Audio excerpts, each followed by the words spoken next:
It says this game will unlock in approximately less than an hour. So either we've got an hour to wait or it's literally about to unlock right now. They do have something live going on right now on the Steam page.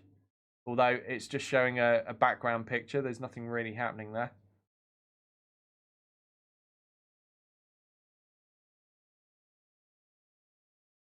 But yeah, the less than an hour thing, I've seen that on stuff when there's only a couple of minutes to go. So it could be that it's about to unlock right now. It could be that we've got to wait an hour, or just under an hour. So we're going to fill the time though. We're gonna stay ready and waiting because we are now in to the time period where it's supposed to be unlocking according to what we've been told. So we will wait on this. Right. Have I copied across all of that now? Yes, I have. Right, so let's empty the mods folder. Oh, this makes me sad. Goodbye. Goodbye, Commander's Edition mod. We had good times. Right, mods folder now empty. We are good to go. All back to vanilla Battletech and ready for the new update. So Syndrin says 1800 GMT, which will be, that's an hour's time. If that's correct, we've got an hour to wait. As I said, there's plenty we can do between now and then. Everkrang says, dance, dance. Oh, you're a funny man, Krang. You're a funny man. That's not happening, though. Dance a jig for us, he says. No, I'm not doing it. No. Right, let's see what Garrison linked us earlier. That's one thing we can do while we're waiting. So let me flick my screens across. There we go. So and to avoid any striking issues, I'm going to have to talk over parts of this so that it counts right. Let's make sure the volume's set so it's not drowning me out. But this is a MechWarrior 5 Mercenaries walkthrough video. Garrison's linked us earlier to have a look at while we're waiting for Battletech. We've taken a job where our objective is to destroy an enemy supply depot, and you've jumped into the middle of the action. So one thing, Here's our objective. Well, two things I'm noticing. We don't need to waste any ammo in order to destroy the paper doll is different, and the font is different for the weaponry compared to MechWarrior Online. And the reason I'm comparing it to MechWarrior Online is it's made by the same games developer, PGI, Piranha Games Interactive, I think, something like that. Our mech sustained a considerable amount of damage. However, our last contract earned us enough salvage points to claim the Atlas, a bigger, more powerful mech. From your Leopard dropship, you'll spend time rigging up your mechs, taking on missions, and traveling to other systems. So I'm just gonna rewind a little bit because that's something I've not seen this screen before here. So this is a salvage screen where he's choosing what to claim in salvage there. This is new. Never seen this before. So it looks like, what's that, 17 out of 18? It looks like that, yeah, he's allowed to choose 18 bits of salvage, and then you just click the tick boxes to choose what bits you want to take. And then we've got the objectives and outcomes screen here. So for those that are wondering, this is not heavy metal we're looking at right now. This is MechWarrior 5 that's coming out also this month for early access, supposedly, perhaps next week even. And we'll be playing some of that then. But we're just filling the time while we're waiting for heavy metal to go live for us. But yeah, so just looking at this, we can see objectives and outcome there. Looks like the contract employer is House Steiner, and the opponent is House Karita. And then we've got various objective payouts. Base payout, destroy warehouses, and destroy warehouses. And they've got varying payouts there. And then there's insurance, damage coverage, damage taken, damage payout. Okay. Then you've got your total payout. Right, okay. I've not seen this screen before, so I just wanted to have a closer look at it. Wind on. From your Leopard dropship, you'll spend time rigging up your mechs, taking on missions, and traveling to other systems. The Shadowhawk won't be adequate for our next mission, but we now have other options.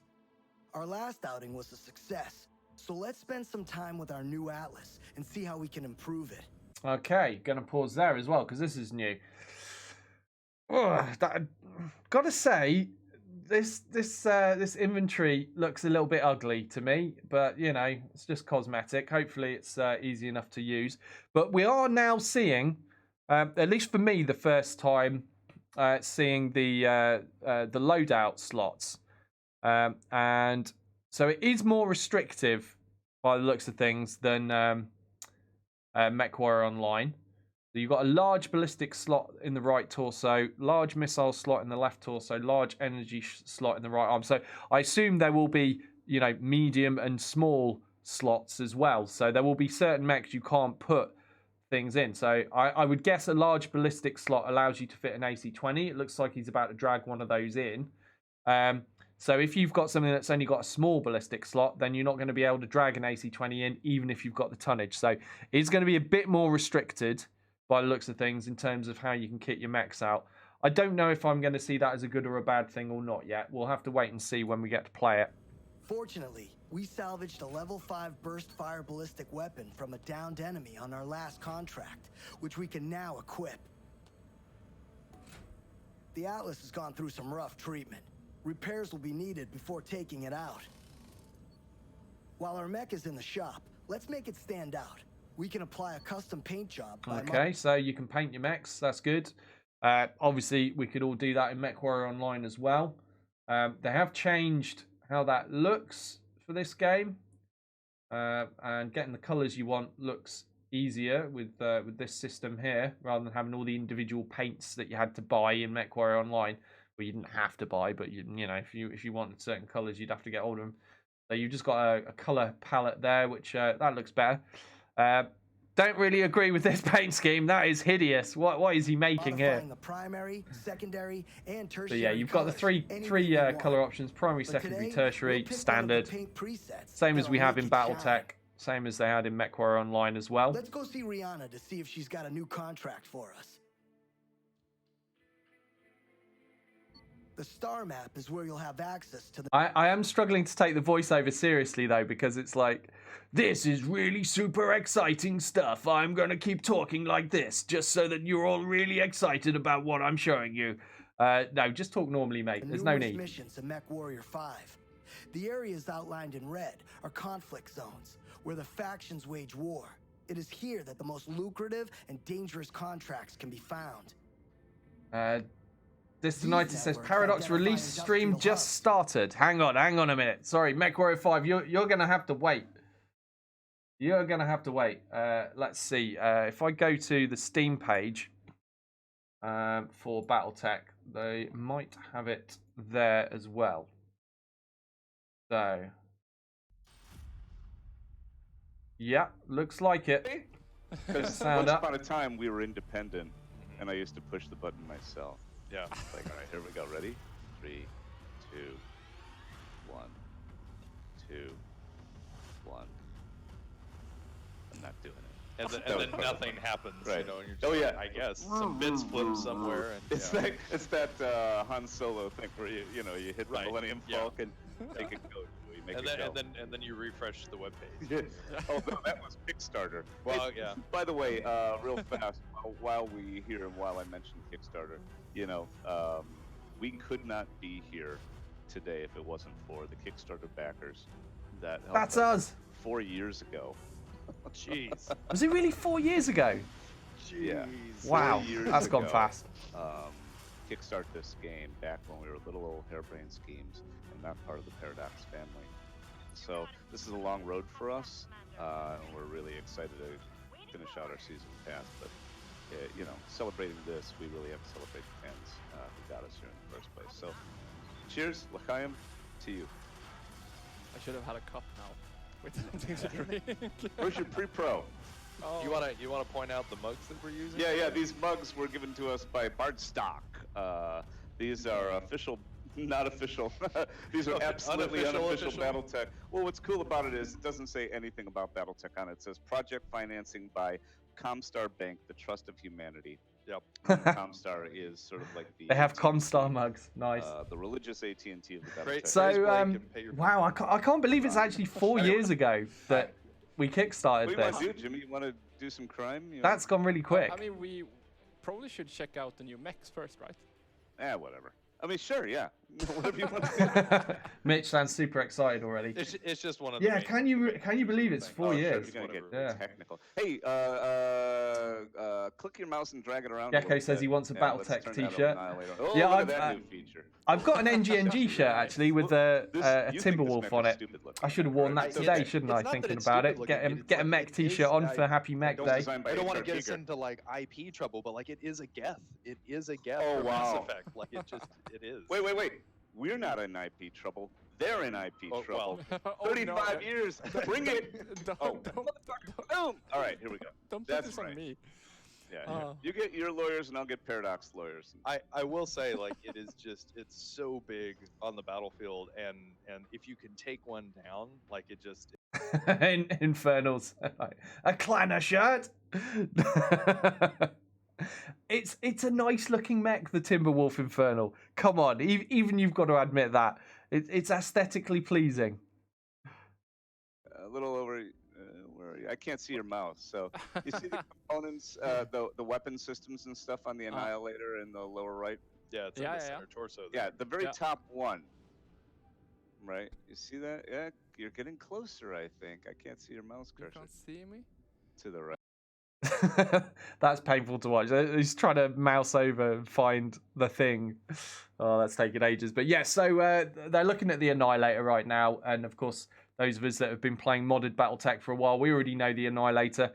We have, in fact, seen some in my playthroughs as well. I've never actually managed to get a whole one, so I've never used one on stream because they are super rare in the Commander's Edition mod, as they should be. But if you're playing the vanilla game, obviously the whole rarity thing doesn't really come into it in vanilla Battletech. So you're going to see a lot more of these. That's going to be pretty scary, running into multiples potentially of Annihilators.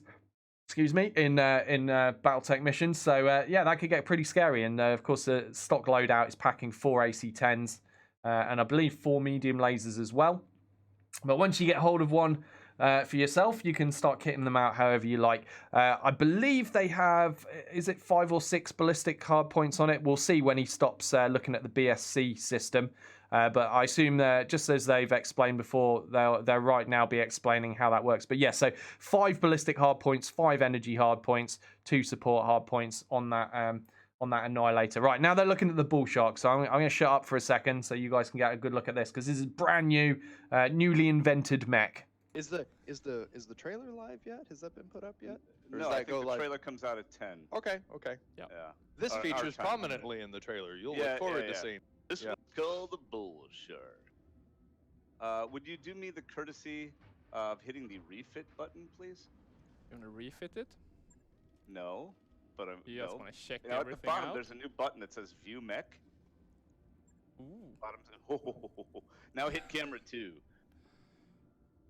It's always camera too. Oh, I love camera. Showing off their flashy new nice. mech bay cameras, so you can look at your mech at different angles now. Weapons on this, because we which had is to model nice. This, in house and that kind of thing that we were. What I'd like to see though is more ability to customize the colors on your mech. So we're still restricted to the same 6 pattern options as we've always had in BattleTech.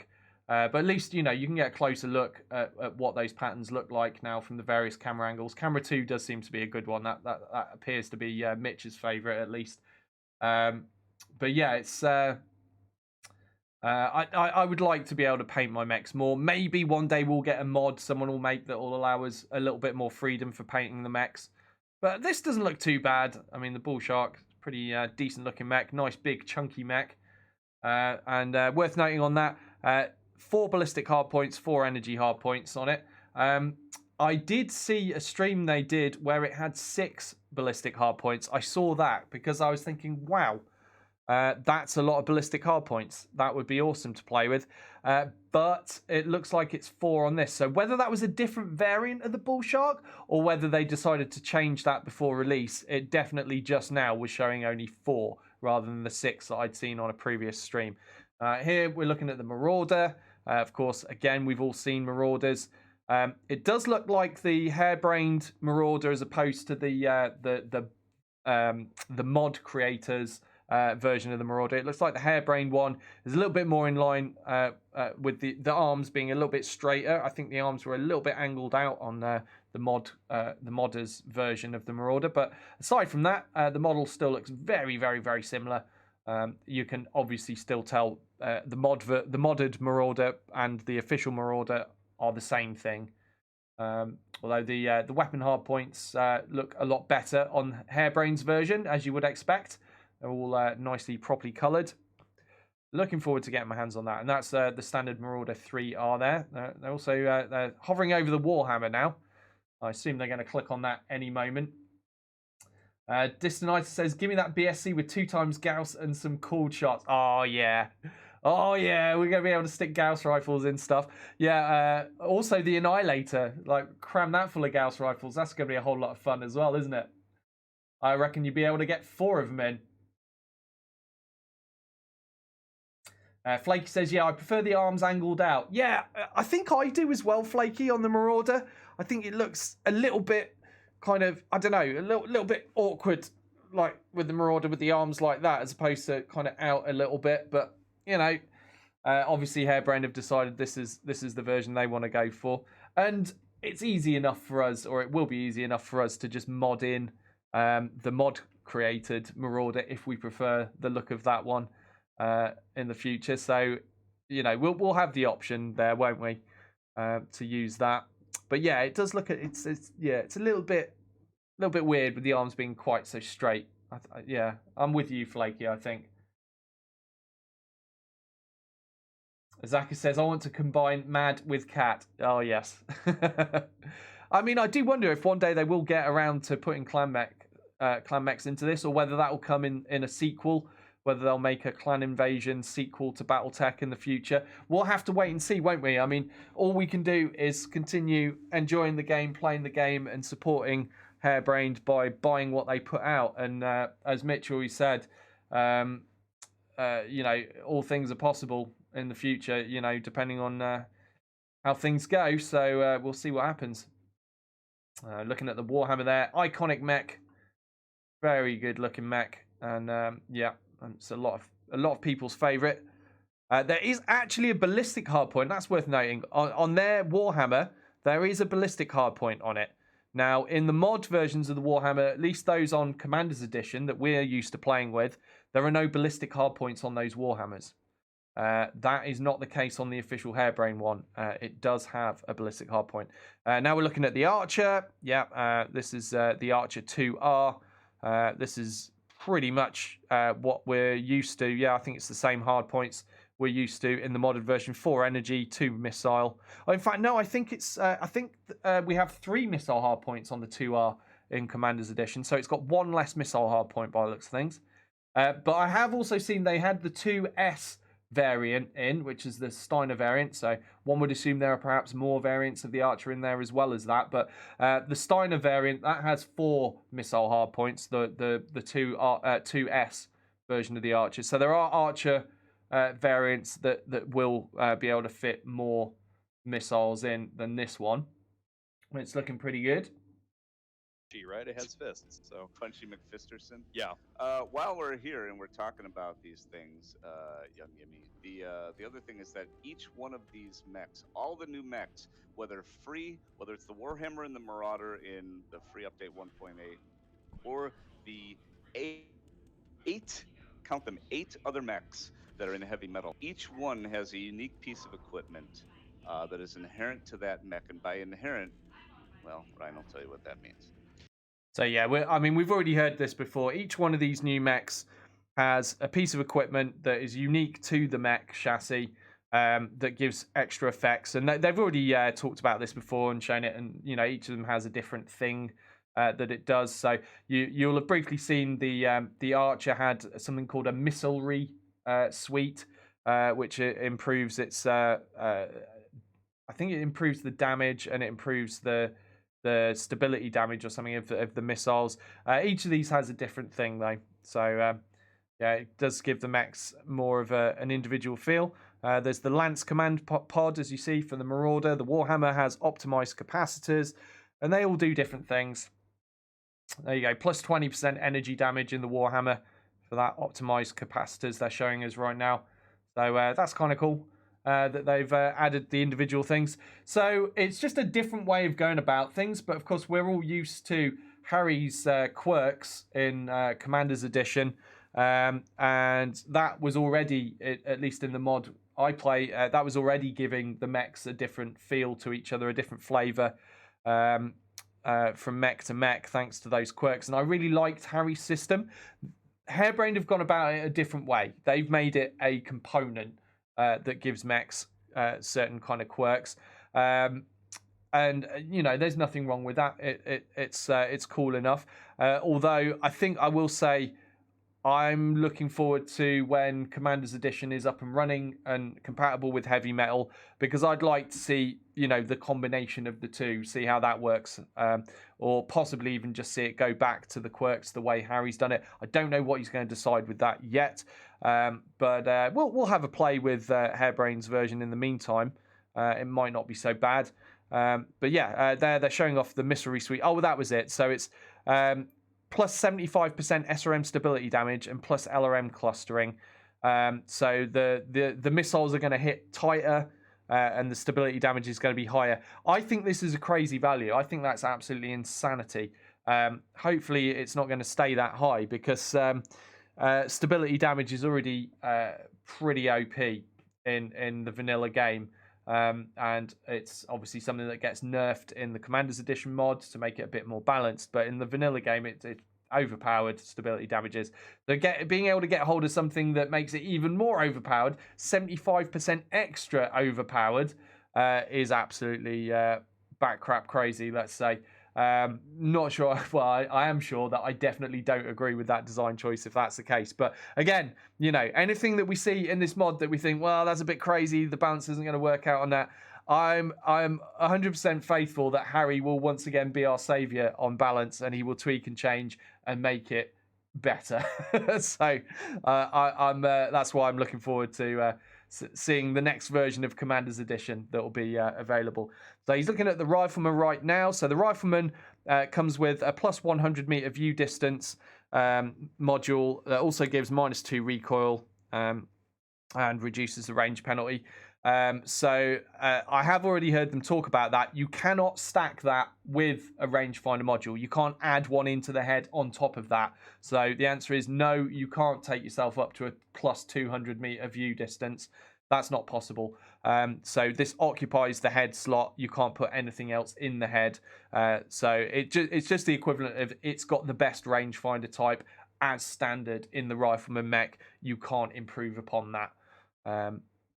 In case anyone was wondering. And yes, they have a countdown timer, 35 minutes. So I'm guessing our information was wrong, and we are an hour out from being able to, well, we were an hour out from being able to access it, but that's not a problem. We're now only 35 minutes away, and I can happily fill the time between now and then while we're waiting for the DLC to drop.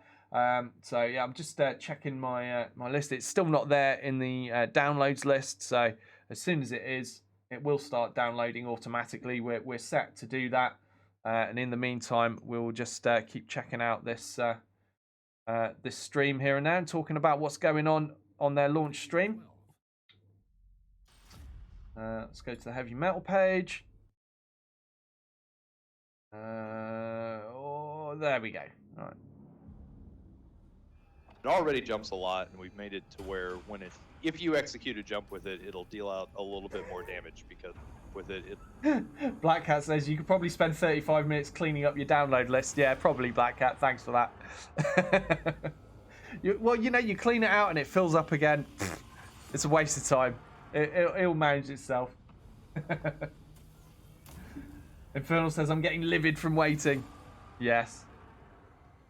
Where's all that noise coming from? Oh, hang on a minute. I found it. The trailer was playing in the background. I was wondering where those sounds were coming from. Like all these other mechs are I mean, they're all super familiar to me from like the years of childhood. BattleTech lore, like the years of BattleTech lore kind of stuff and childhood things. But like for whatever reason, the Vulcan was just not one that, like, even in the write-up, it's kind of like, you know, it's whatever, it's fine, it's a mech, it's Well, what it okay. is, it looks like a middle linebacker. Yeah, What the Vulcan is awful. What he's trying not to say is the Vulcan is terrible. It's created as an anti-infantry mech, and they put it into a game where there's no infantry. So yeah, that kind of sucks a bit. But you know, we've used it in Commander's Edition mod plenty. You can make usable things out of it. Although their version, I'm a little bit worried because this has got less energy hard points than the Commander's Edition version. It's got 1 ballistic, 1 energy, and I think we had like 2 or 3 energy hard points on the Vulcan 2T in Commander's Edition. So it was a little bit more usable. Because, I mean, we could at least do a build that had 2 large lasers in it on Commander's Edition. You're not going to be able to do that on Hairbrain's official one. It does look like it's got more support weapon hard points, but this is going to be terrible. Absolutely terrible. One thing in its favour, though, I think they gave it a module that makes it a little bit stronger in melee. Was it harder to hit in melee or something like that? So, you know, you're going to be able to use it as a melee mech, but still, it's pretty damned awful. And I think they're just kind of dancing around trying not to say one of their new mechs is bad, but it's bad. Why have they put that in? I don't know. Whizbang, thank you very much for the follow. Really appreciate that. Very kind of you. Yeah, and of course we've already seen all of these mechs apart from you know, the Bull Shark. That's brand new. The rest of these those of us from the the mod playing community are all quite familiar with all of these other mechs, and so we'll know the Flea is terrible. The Assassin is terrible. The Vulcan is terrible. The Phoenix Hawk is, it's all right. It's not great. The Rifleman's great. Archer's great. Warhammer's great. Marauder's great. Annihilator is ridiculous. Downside to the Annihilator is it's super, super slow, but you can fit a lot of guns in it. But yeah, as for these in this second row, they're all pretty rubbish. But you know, they have put in this new coil weaponry stuff. That should make the lighter mechs a little bit more viable. So at least with that Vulcan, maybe you'll be able to slot in a coil rifle, and maybe the Vulcan 2T won't be so terrible with that, because it is a fast mech, so we'll be able to make good use of them. But we'll have to see. We will see. Very soon we will see. We'll have a play with things. What it wants to be when it grows up, yeah. An Atlas. It wants to be an Atlas. Look at it. It looks like an Atlas. it does. It actually Baby has Atlas. Bearclaw says, my install of heavy metal isn't showing up in game. Anyone having this issue? I don't think it's unlocked yet, Bearclaw. That'll be why. I think there's another 30 minutes until we can get hold of it anyhow. So I don't know. So Dicedonitis says, if you go to manage my DLC under Battletech, it should show as downloading. Let me check that. Let's have a look. Where am I going? Use brain. Manage. No, or is it under properties? DLC. Yeah, heavy metal. It says not installed at the moment. I don't think we're able to download it just yet. I think that's what the countdown's all about. So I'm guessing the reason you're having the problem and the reason you can't play it yet is because it's not actually playable yet. So at the moment it says game will unlock in approximately less than an hour. So we know that's 30 minutes away now. So I think you just gotta wait, basically, Bearclaw. But no worries, yeah. So we're all hanging out and just checking out their launch stream, and they've got a nice countdown there for us. So and of course, once it goes live, we've all got to download it and install it. So God knows when we'll all be playing it, but we are going to play some today. The farther you go, the harder it is to hit. In other words, the faster. And the Assassin is basically meant to more or less ignore a sizable amount of that evasion on small. Our Blipsit's asking, on a more important note, is your special Commander's Edition becoming available? It's not mine, it's Harry's, but yes, he will be working on that. There will be a Commander's Edition mod available for this version of Battletech with the heavy metal DLC. Compatible, all of that, but I'm not sure when. So it might be days, it might be weeks, it might be months. I'm not sure how long it's going to take him to get stuff sorted at the moment, but he is working on things, and I'm sure we're not the only ones that are looking forward to getting our hands on that with all this new stuff as well. with all the new flashpoints that Heavy Metal's bringing, with all the new weapons. That's the main thing I'm interested in, all the new weapons. And of course, Harry will probably have his own more balanced versions of these weapons in the mod as well, which you may prefer the original, you may prefer Harry's rebalance. Generally speaking, so far I tend to prefer Harry's rebalances of things. I think they're a bit better. So we'll wait and see what he does with it. Void of madness to stare into. Is Yeah, like and just actually, save game data. So. Keziah Butler, who did that work, he will never be the same. Yeah, You know, he's a husk of his former. Of his former self. actually, it's terrible. I mean, he had a full head of hair when he started, Right, and it was he was he even was a though this only ginger when took it like 6 started. months, he was actually 10 years younger. You know, when it started. So it was nasty. So that's one thing. There's a UI also. There's an interface button on the. Black Hat says, I don't know who in their right mind would ever put SRMs on an archer. Cassian says, Brawl Archer sounds like fun. I put SRMs on an archer. I love SRMs on an archer. With the S variant, the 2S variant, where you've got the 4 missile hardpoints, making a brawling archer is very satisfying. Yes, it's not law compliant.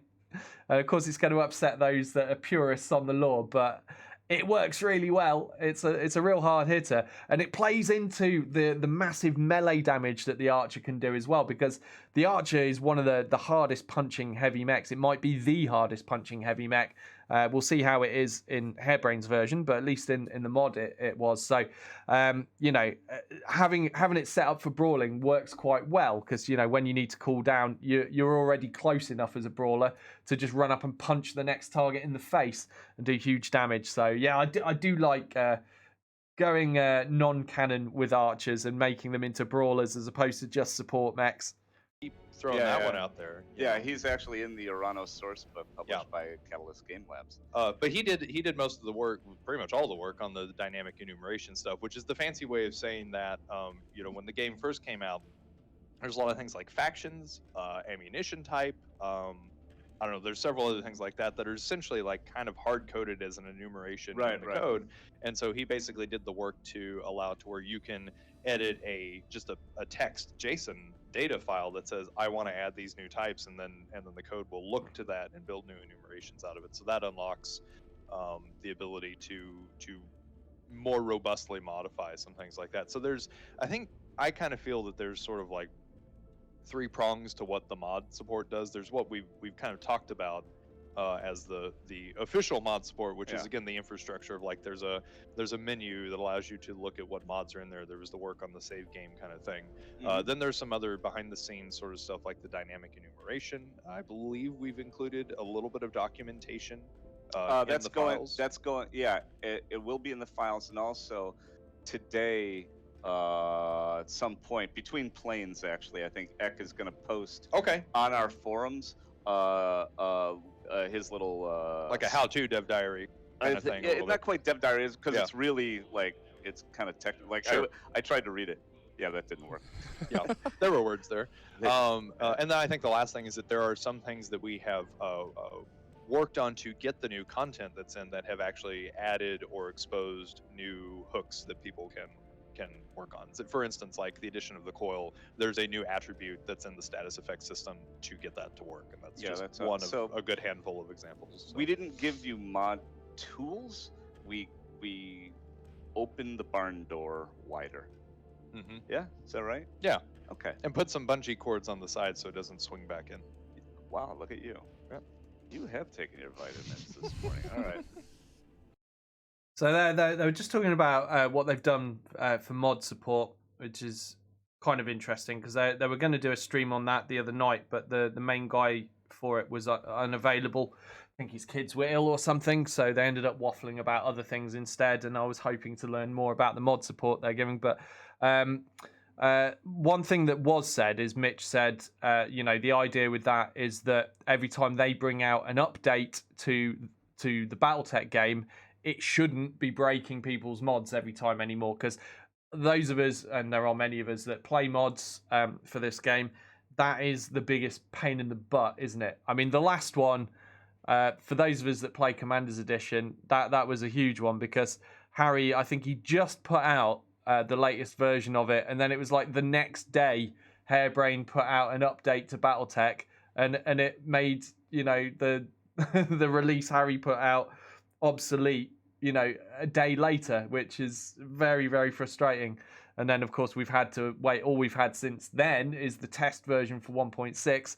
We've had to wait until, all the way up until now for the next version of the game to come out. And, of course, it made sense for Harry to wait before doing work on that because things will change with this version. They're making things more mod-friendly, which is good for all of us. But, yeah, it's going to be a huge deal not having to go through a load of rigmarole every single time Harebrained put out an update for their game, having to wipe everything and start again, and particularly for those that play Rogue Tech as well, because I mean Commander's Edition, your saved games always worked. There'd be updates and you could still carry on playing the same save. Whereas Rogue Tech, I don't know if they've changed that more recently, but I know for a long, long time of Rogue Tech's existence, every time there was an update or a change, you had to start a new game because your old saves weren't compatible. So I think particularly for those that play the Rogue Tech mod, this is going to be a big deal as well, just not having to constantly restart your game.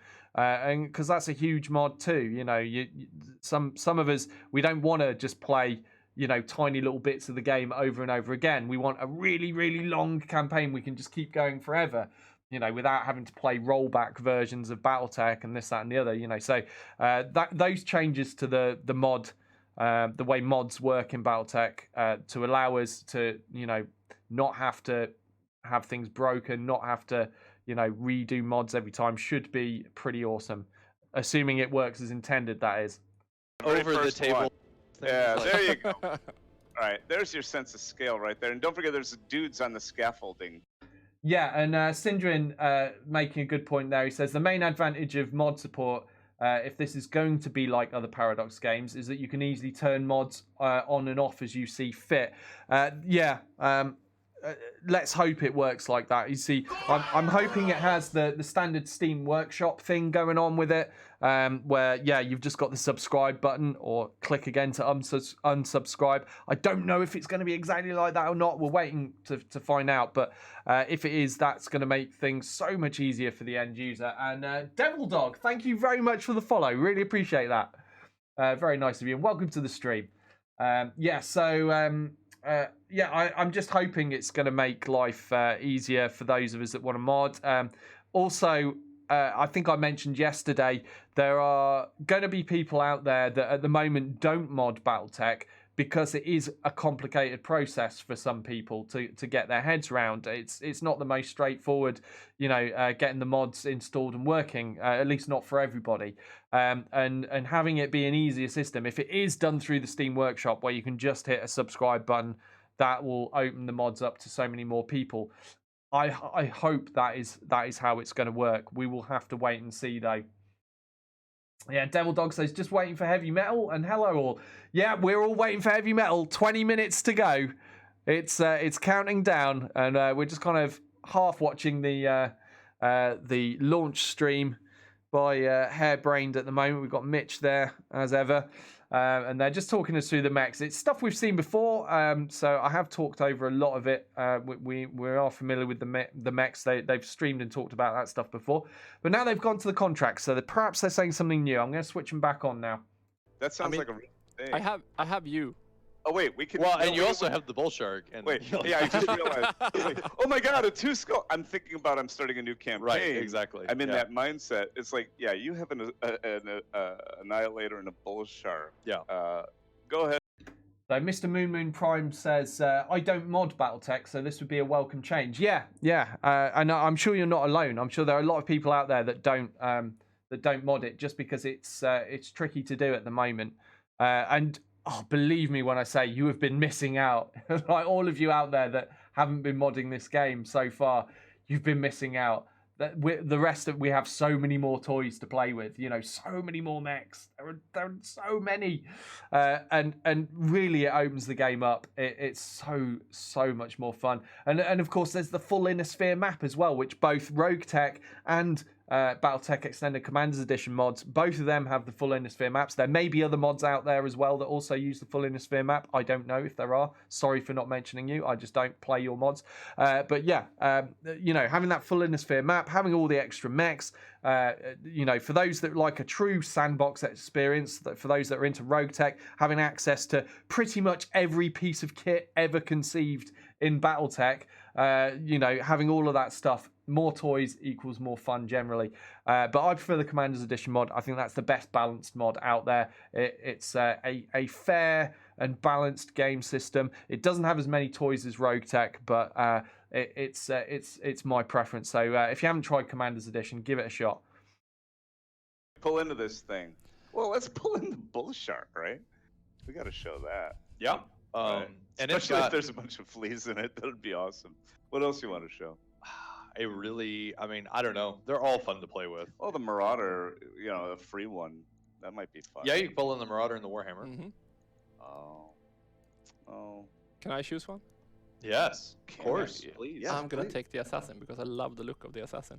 Oh, good. Yep. You know what? That is really growing on me, that mech. Mm-hmm. Because I use it a lot. I often get it, in that opening crate, which is basically a cheat crate, right? It's career mode. It's like, do you want some extra stuff to start your career? Yeah, sure. I mean, you can totally buy the things and find them in combat too. Yeah. It's not like that's the only way to get them or something, Yeah, I don't know. It's the Assassin to me is sort of it's like emblematic of what's probably one of the funnest parts about just BattleTech in general. Probably also for our game too.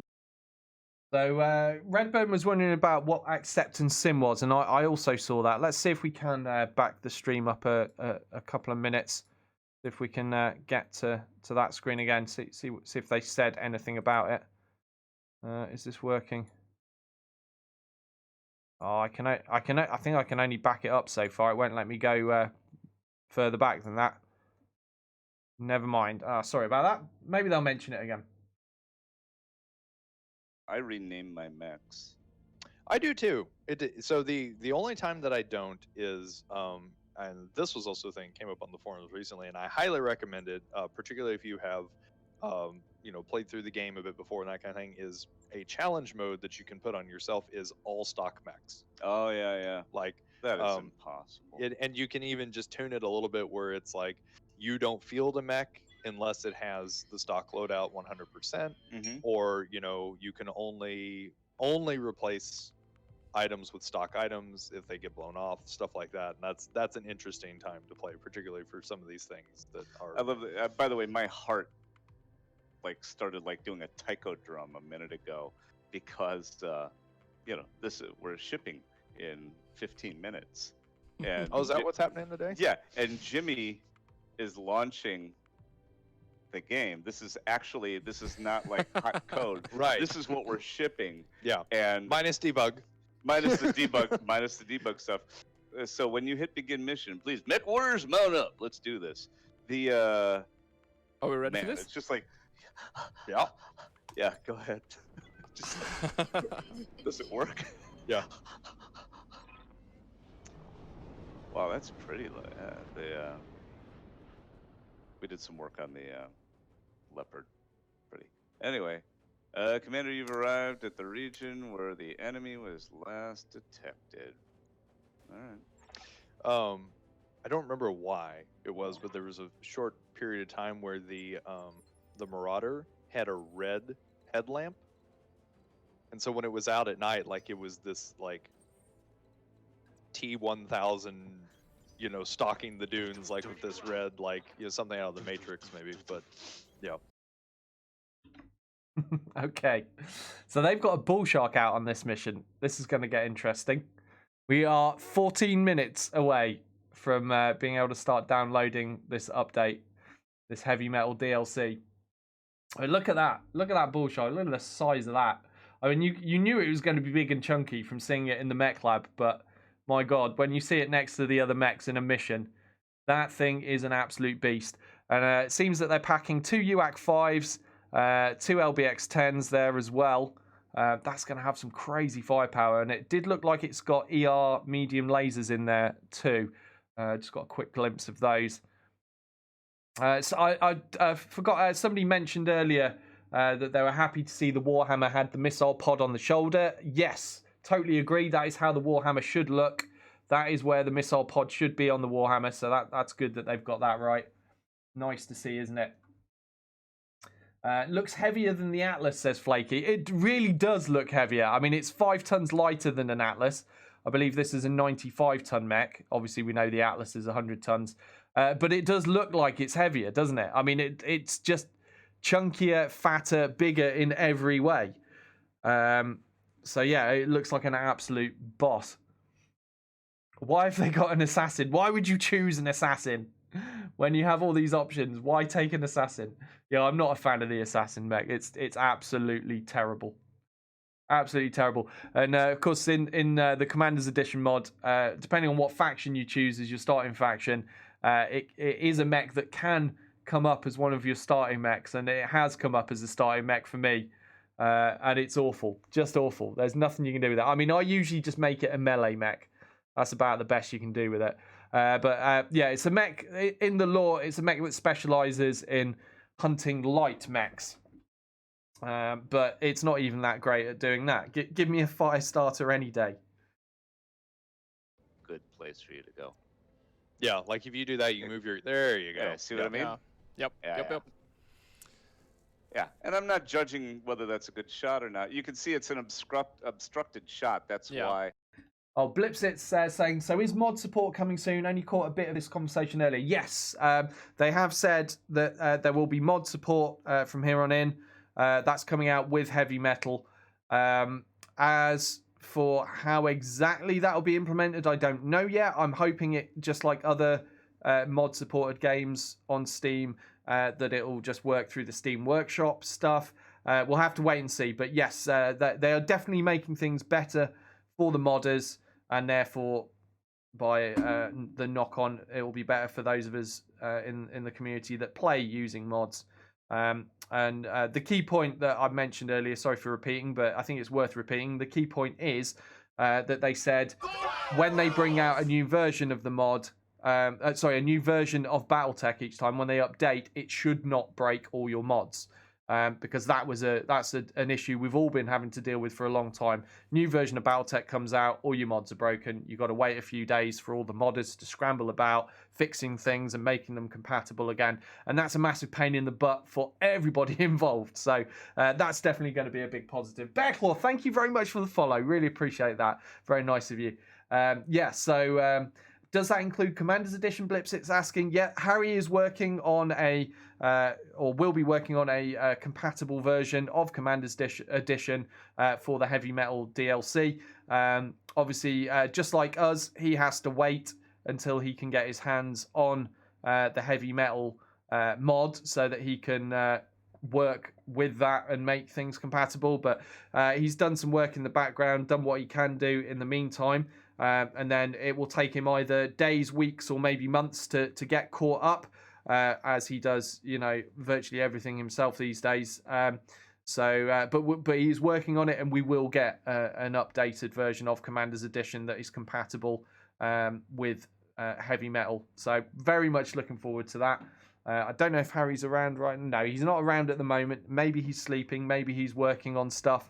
Who knows? But it will be coming. And of course, I will keep you guys posted on that. Absolutely. Harry's a friend of mine in real life. So, he's one of my best friends. So I will keep you guys informed. Everything he tells me that is free for public information, I will pass on and let you know. But yeah, that's if you can get your mech in that, or that's your where you target bring the that, most weapons to bear with the highest hit chance. Yeah. Yeah, I use that all the time.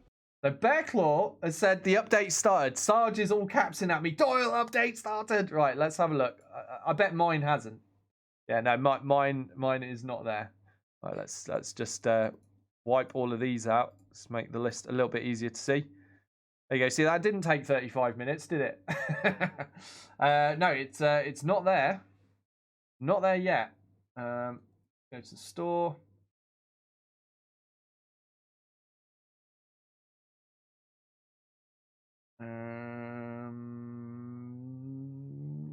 Yeah, I'm on Heavy Metal. nothing seems to be downloading for me yet. So maybe they're staggering it, and you guys that are saying it started, you're in the States, aren't you? I'm a filthy Euro, so they're probably making me wait. It still says game will unlock in approximately less than an hour. So my download hasn't started yet. It will as soon as they let me, because it's on automatic download, so it will kick in. I assume I still have to wait another 8 minutes as per this countdown. We'll see. Oh, Sindrin says I'm in Iceland, installing for me. Dyson Knight says go to your library page. Oh yeah, I'll have a look there. That's a good suggestion. Hold on.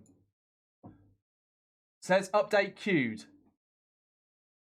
Okay, there we go. Yeah, we have started. Yeah, thank you for that, guys. We have started. There we go. It's going. It's going. Thanks for the shout, guys.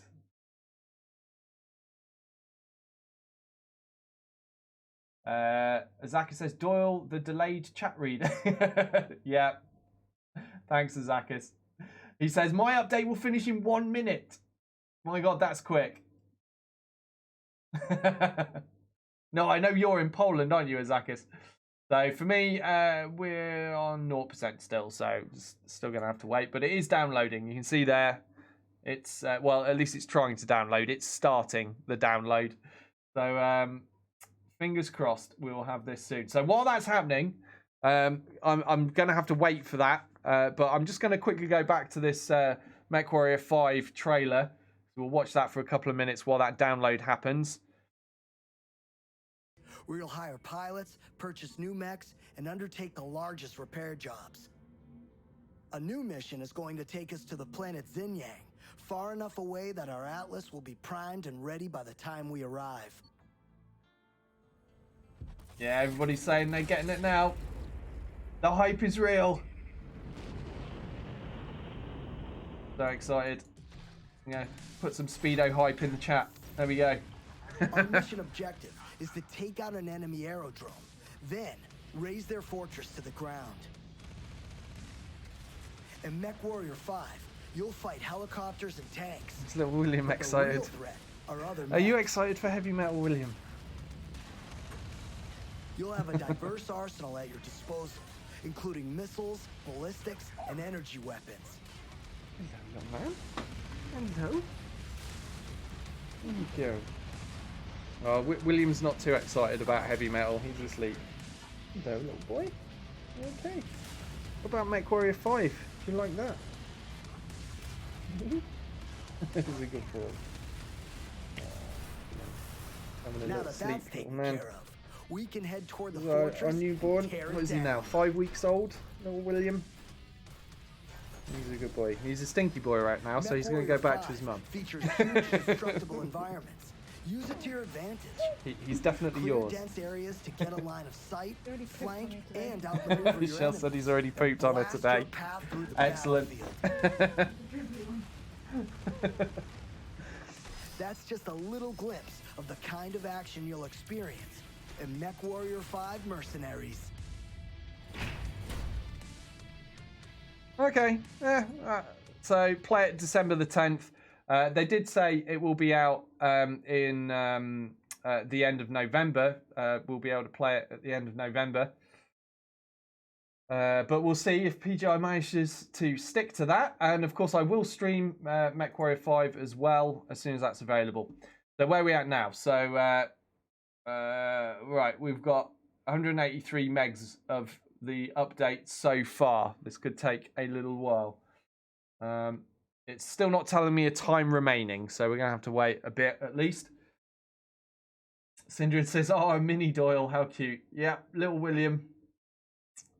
Lazy says, Doyle's pulled out his little Willy on stream again. Thank you for that, Lazy. Thank you. Yeah, well done. You'll get me in trouble. You will get me in trouble. Mr. Moon Prime, thank you very much for the follow. I really appreciate that. How are you enjoying the stream? Sorry, there's not a lot going on at the moment. We're just staring at a download screen at the moment. But it says 34 minutes at the moment. It says Wallace105. Thank you for the follow as well. Very nice of you guys. Thank you so much for all the new follows. Really appreciate you all. Redburn says 20 minutes to go.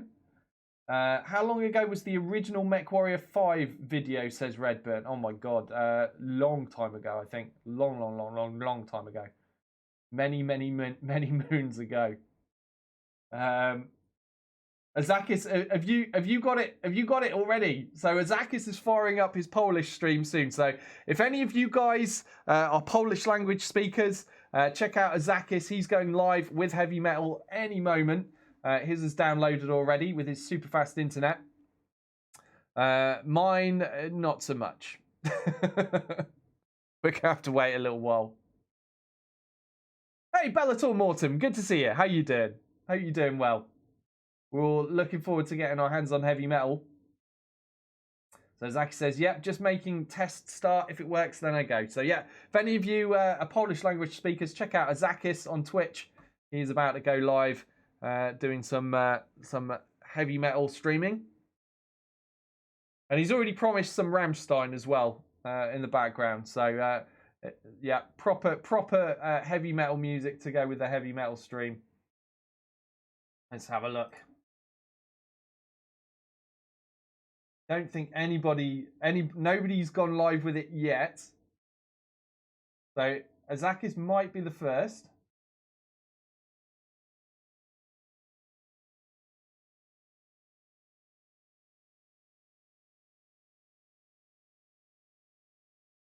How long have we got? It says 42 minutes remaining. Now that's a lie. Surely it's not going to take that long. It never takes as long as it's saying there. But I'm considering what my options are here while this happens. Tell you what, one thing I could do is I could bring up Heavy Metal trailer. Do that.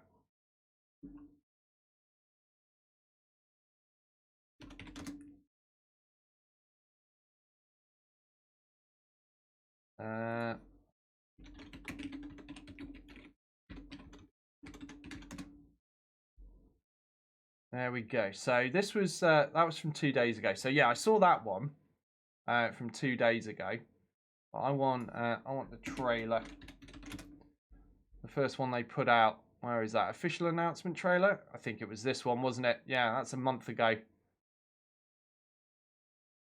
That's not on Paradox's channel though. Weird one. Still, let's check it out anyway. Peggy 12.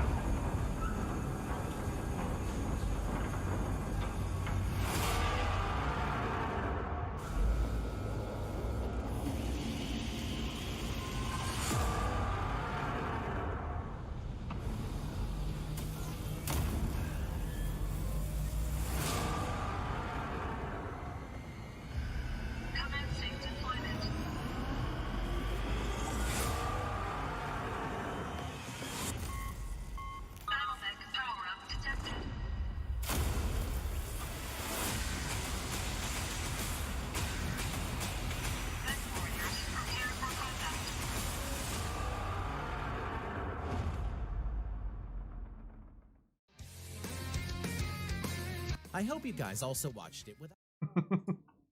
Okay, so that was the now very underwhelming original trailer for the Heavy Metal announcement, but you did see all of the different mechs in there, so that was cool.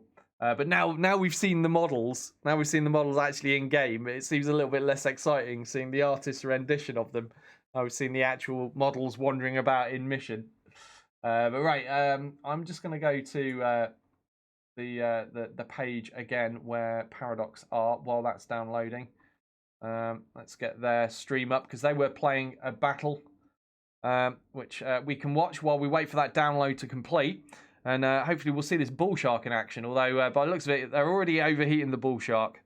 That'll be those medium lasers, I reckon, generating a lot of heat.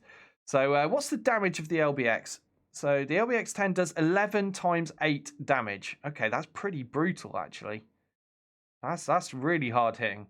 Although, of course, you know, it's going to spread around. Oh, they've gone for a melee attack. The bull shark kicked the living crap out of that Cicada there, poor guy. I suppose they needed to do that to lose a little bit of heat on it, but look at the size of this thing. Absolutely crazy. And look at what they're fighting. Is this because every time Harebrained does a mission, they tend to get crapped on by the AI? So they've decided to go into one where they're fighting nothing but light mechs. Is that what's happening here? Oh, hang on. Yeah. Is the launch trailer live now? What's the story with that bad boy, huh? We are ready to watch the launch trailer, so let's go to the launch do it. trailer. Yeah. All right. Peggy 12.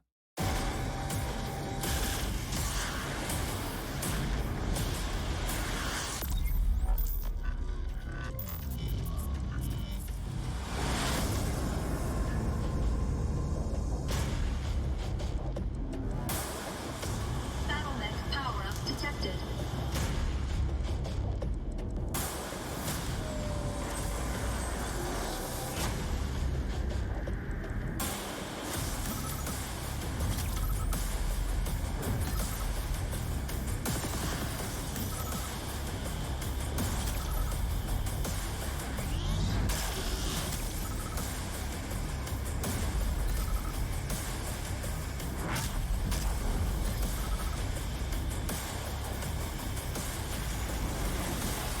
Engaging target.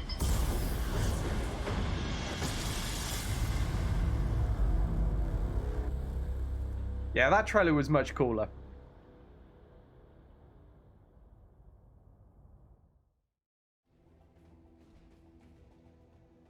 And there we go. Well, that was fun. Well, Wow, most underwhelming reaction ever from the staff there. Well done, guys. Well, there we go. That was fun.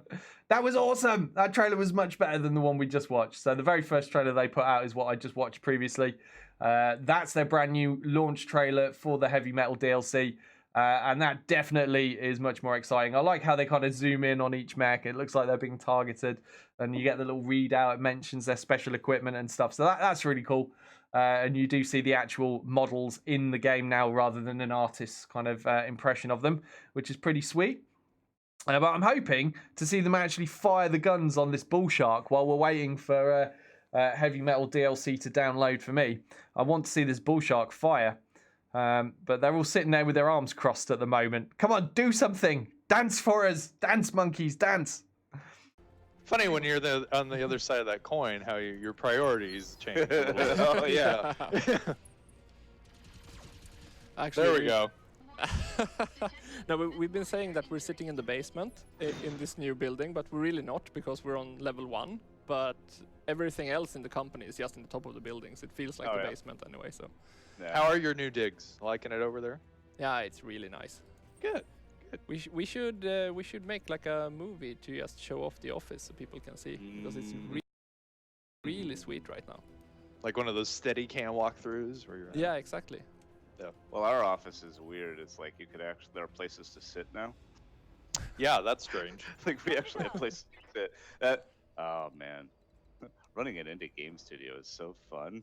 Just like I mean, we were almost physically on top of each other before Yeah. we moved. Yeah. So. And luckily we last summer. Well, in the summer. Did you catch that, guys?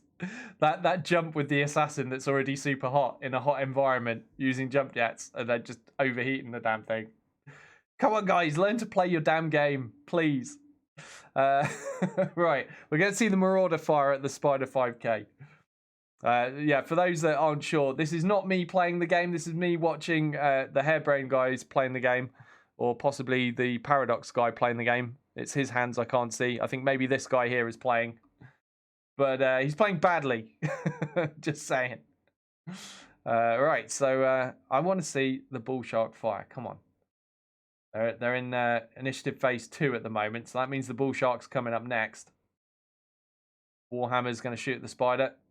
Hopefully, there'll still be a target left. Yeah, oh, is the spider the last one? Yeah, the assassin's theirs, isn't it? So please don't annihilate the spider with the Warhammer. I want to see the Bull Shark do it. Yes, that overheat alert you should be aware of. Turn some weapons off. It's fine. You've got medium lasers. You can use them. Is he really going to sit and fire the PPCs? I mean, I suppose if it's the last enemy mech, it doesn't really matter if he's already taken internal damage. He's already going to have to fix it up. But you know me by now, or those that do know me, I don't like taking unnecessary internal damage because it means you've got to spend money to repair that you don't need to. Waste time. But here we go. Right, the bull shark. They are going to use the bull shark. Looks like they've decided to not fire with that Warhammer, and they're going to finish the job with the monster that at least I want to see, and I assume a whole bunch of you guys want to see as well. No, you can't get the angle from there. Come on, what are you doing? Damn it, what are you doing? Just shoot, please. Oh my god. Is he really gone for a melee attack again? Oh, I just want to see you fire the guns. I'm not asking much. 2 turns in a row, they've melee attacked with it from what I can see. Never mind, they have kicked that spider to death, and that is the end of that mission. But at least we got to see the bull shark animations a little bit. Got to see what it's doing. I'm just going to check on my download progress. See where we're at now. 51%. We are halfway there. We're halfway there. Looking forward to getting my hands on this. As soon as I physically can play it, we will play it. So we're halfway there, and it's taken less than 10 minutes. So yeah, we're going to get this much quicker, I think, than we had Urban Warfare. For some reason, Urban Warfare took what felt like forever to download and install when that dropped. This seems to be a lot quicker.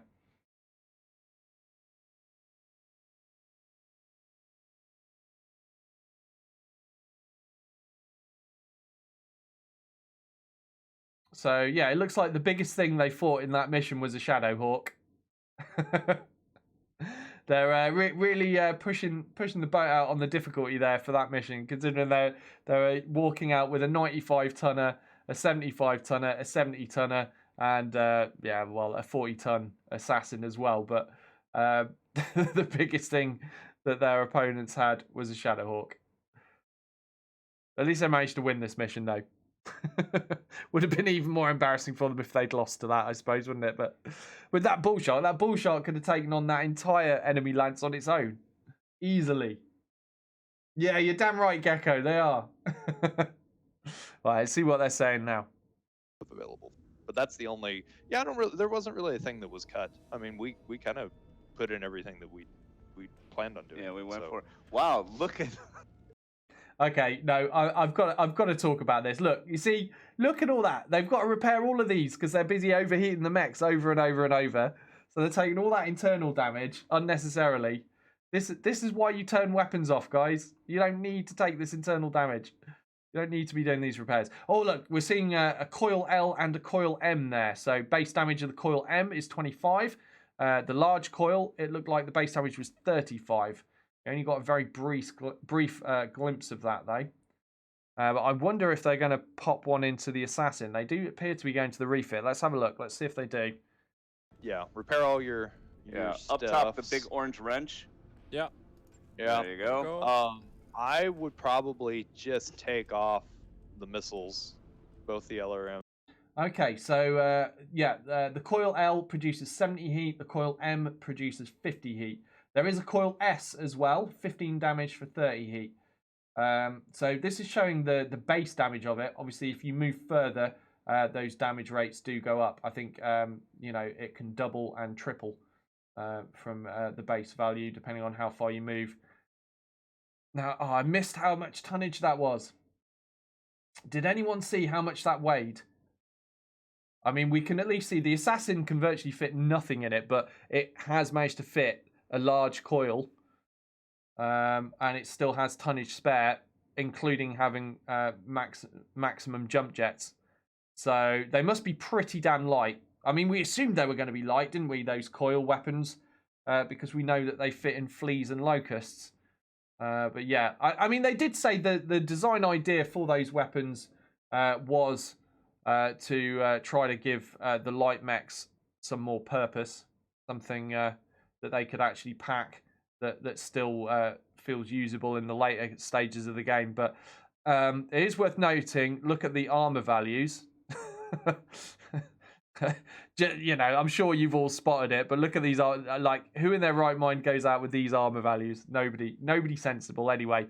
And they're busy cramming in heatsinks. So I would probably say that a large coil is a little bit of a reach for an assassin. Perhaps go for something a bit smaller for this and up the armor somewhat. But then again, you know, some might argue if you're keeping up loads of evasion and you don't stop moving, you stay out of the way, you don't need armor if you're not going to get shot at and you're not going to get hit if they do shoot at you. But I wouldn't risk it, personally. The enemy does have access to sensor lock, and it can have it on multiple mechs, so they can sensor lock away your evasion very quickly and easily if they want to. I'd put 2 more double heat sinks on. Jesus Christ. Yeah, instead of those, I'd put. Yeah. Yeah. Okay. I can feel Ek There you go. There we go. Okay. coming tonight. So that should be a fun time. I'll let you know when that's Yeah, well, somebody In said... game money terms, that is a very pricey car right there, like Yeah, with all that stuff on it. So Yeah, that's it. All right, what are we gonna do? You wanna... you could do. What other components do we have? Yeah, Something scroll. sexy? If you scroll down there, do we have Infernos? Infernos? How Are many? fun. How many Infernos are there? 5? 5? Yeah, 5? that's Archer? yeah. You can kit out the archer with some. Which archer? Okay, I've just seen something else that I wasn't aware of. So I knew the LBX 10s were in the game, but they have just shown an LBX 2 there as well. So there are and a 5. Yeah, so there are different calibers of the LBX weaponry in the game already as well. I wasn't sure if it would just be the 10 or whether we'd see the 2s, the 5s, and the 20s. But we've definitely just seen the 2 and the 5 there. They're, of course, looking at the moment at the Inferno missiles. As far as I'm aware, they'll just be missiles that generate heat on mechs when you shoot them. Infernal says there'll also be the Ultra AC-20 as well. Oh, nice. That would be pretty cool. So, yeah, they're just chucking in Infernos into this Archer. Not what I'd do with it, but I suppose they just want to show it off. Give us a look at them. I wish they'd scroll further down this weapon list, though. I want to see more things. Show me more things. Yeah, there's the LBX-20. It's right there. So we can see what's that doing. 20 times 6 damage in the LBX-20. The 10 is 10 times 8. The 5 is 6 times 10. The 2 is 4 times 12. And they're all pretty damn low heat. We've got the Narc beacon there. Snub PPCs. Yeah, that's been mentioned before, hasn't it? They got the mortar there. You see the mortar? That can be thrown in somewhere. Now, that's just equipment. Can they just chuck that in anywhere they like? Yeah. Okay. So that... yeah, you don't need weapon slots for the mortar. You just chuck that in wherever you want. How much tonnage does that take up, though? Can you throw in more than one mortar? I mean, it looks like you could throw in multiple mortars. Maybe. But that's kind of interesting, isn't it? To see that mortars don't actually go into ballistic hard points or anything like that. They're just a bit of kit that you chuck in. Interesting.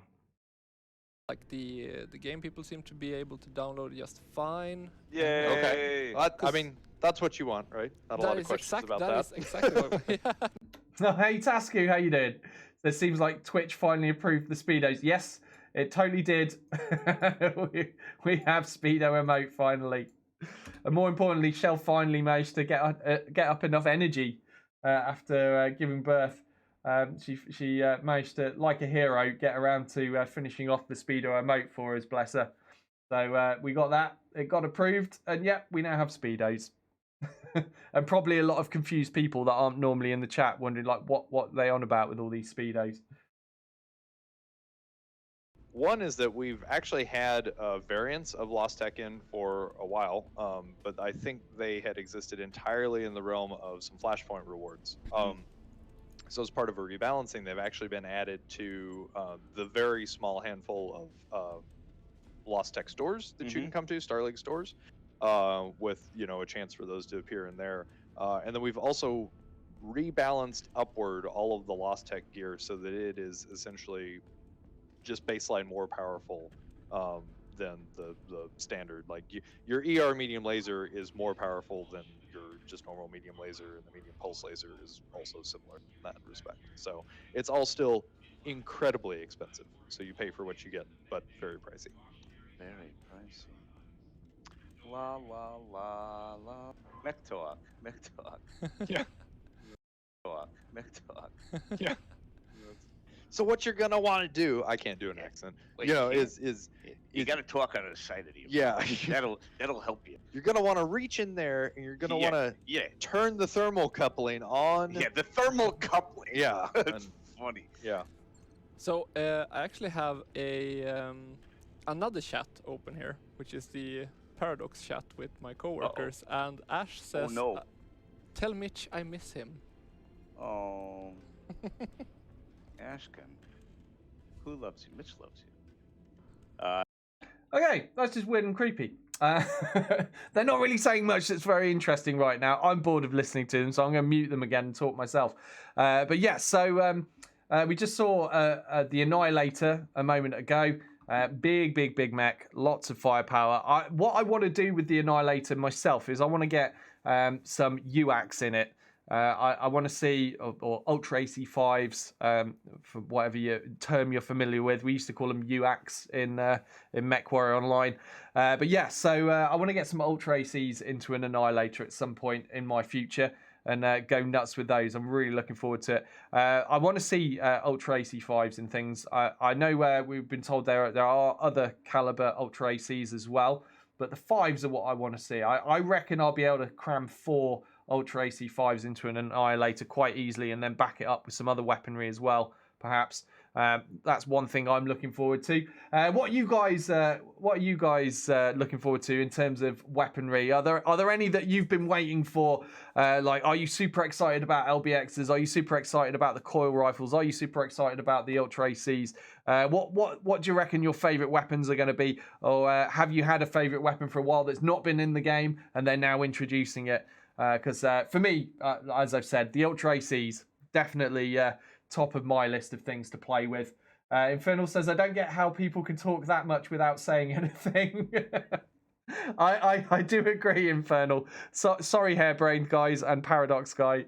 I agree with Infernal in this case. We want information, not and vague, like weird singing and internal in-jokes. We want news. We want to know. We want to see stuff. Show us things. Syndrin says, I'm loving all the new weapons, but looking most forward to playing around with the coils. Okay, interesting. Now, the coils aren't exciting me that much. I don't know why I'm a little bit skeptical about those. I do. I think I'm worried about how well balanced they'll be until I get my hands on and find out for myself. But yeah, no, that's cool that you're looking forward to them. So you must be someone that likes the faster mechs then. Because that is something that is going to allow the light mechs, the faster, the lighter mechs, to be more viable, speeding around, carrying coil rifles, and still being able to do good damage. I think that's a positive for the game. I definitely understand why they wanted to introduce something like that. It's not a bad idea to get something like that, but we'll see how it works out in practice. Oh, I see. So. Are they really doing like 2 skull missions with that lance? Oh my god. Are you serious, guys? Come on. No way. He's doing a 1.5 skull mission. I feel like a meanie just picking on him for this, but come on. Like, really? They've not even repaired their mechs, have they? So, they're going to take a damaged archer out. At least they're downgrading their tonnage a bit. They're bringing... Oh, no, they're not. They're bringing a 100-ton Annihilator on a 1.5 skull Tundra mission. Oh my god, it's brilliant. Mr. Moon Prime says, I'm looking forward to the LBXs since I loved using those in MWO. Oh yeah, that's going to be amazing. Yeah. Excellent brawler weapons, aren't they? Do you know what? My favourite time for LBX weaponry was in MechWarrior 4. In MechWarrior 4 Mercenaries, I used to like using those. You could use them in the Solaris. Well, you could use them in any missions you like, really. But I personally liked using them in Solaris. You could cram some on certain medium mechs. The Hellhound, I think, was my favourite back then. That was a clan mech that was in MechWarrior 4 Mercenaries. 50-ton. mech, and I used to like that you could knock down much bigger mechs by just getting right up to them with those LBXs and just firing into them. And of course, the LBX 20s in MechWarrior 4 Mercenaries were absolutely brutal. They could, you get a couple of those on something, like you could knock down almost any mech in. Well, I think you could knock down any mech in the game potentially by firing 2 LBX 20s into it. You hit them right, they're going to land on their butt. So yeah, that's amazing. Of course, MechWarrior Online didn't have the knockdown, or it did at one point, but they took it out.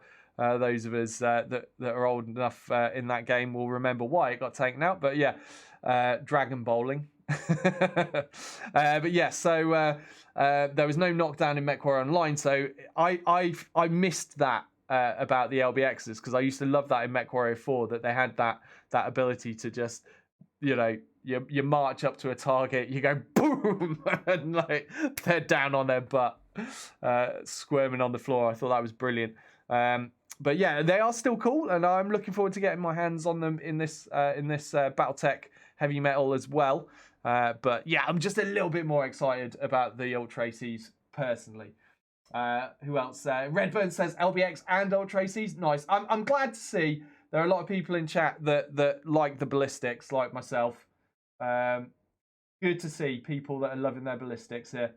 So Infernal, yeah, thanks for that, Infernal. Yeah, brilliant as ever. He says, I'm super excited about weaponized Annihilator jump jets.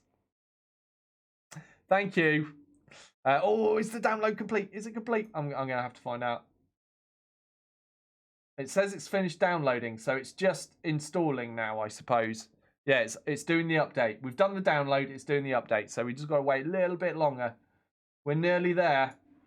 Nearly there. Oh, I can't wait. I can't wait. I can't wait any longer. Right, no, I don't want the store. I want the library. I want BattleTech. And I want the store page. What am I doing? Yeah, there. Store page. Get that stream back up and running for a few minutes. Hopefully, we are very, very soon going to be able to play Heavy Metal and get our hands on some of these weapons. Garrison's also looking forward to the Ultra ACs. Nice. Syndrine says, I love all mechs equally, but coils sound like they'll allow for more hit and run tactics. Yeah, that's a fair statement to make there, I think, Syndrine. So, I mean, there are fast mediums, there are fast heavies as well, while there are even fast assaults. If you want to use a Banshee, like a loser. But yeah, so you'll be able to make use of those coil weaponries in the faster mechs, which is good. Because normally you just go, well, what can I fit the most weapons in, wouldn't you, in the vanilla game of BattleTech? And it's nice to have other options. Redburn says, coils to me, a way to kill my pilots. Could be. Redburn says, might as well just take the mechs with no weapons, just stomp everything to death. Well, it sounds like Infernal might do that with his weaponized Annihilator jump jets. Tasku says, so what's the new loadout meta? You're asking what the meta is before I've got my hands on it. I don't know. No idea. The first thing I want to do is get hold of all the different weapon types so that I can then look at the values, see how much heat they do for how much damage, how much tonnage they weigh. All of those kind of things will have to be considered before I figure out what's going to be powerful. I know what I want to play with, just for my own personal enjoyment, as I've said already. But as for what's going to be the most powerful weapon setups, I don't know. I hope that nothing is the most powerful weapon setup, because that will mean they've balanced it well. So I hope that there's nothing that stands out as being, oh, I must equip everything with this weapon system, I'm hoping for good balance. And if there isn't good balance, as I said earlier, hopefully Harry will give us good balance with the next version of Commander's Edition. He'll get everything tweaked on this, and it will be good to go. No worries, Infernal. You have a good time, mate, and thanks for joining us. Good to see you. Groden Griezmann says, Scout Lance with 4 assaults. I think I spot a Steiner. I think there's a Steiner in our midst.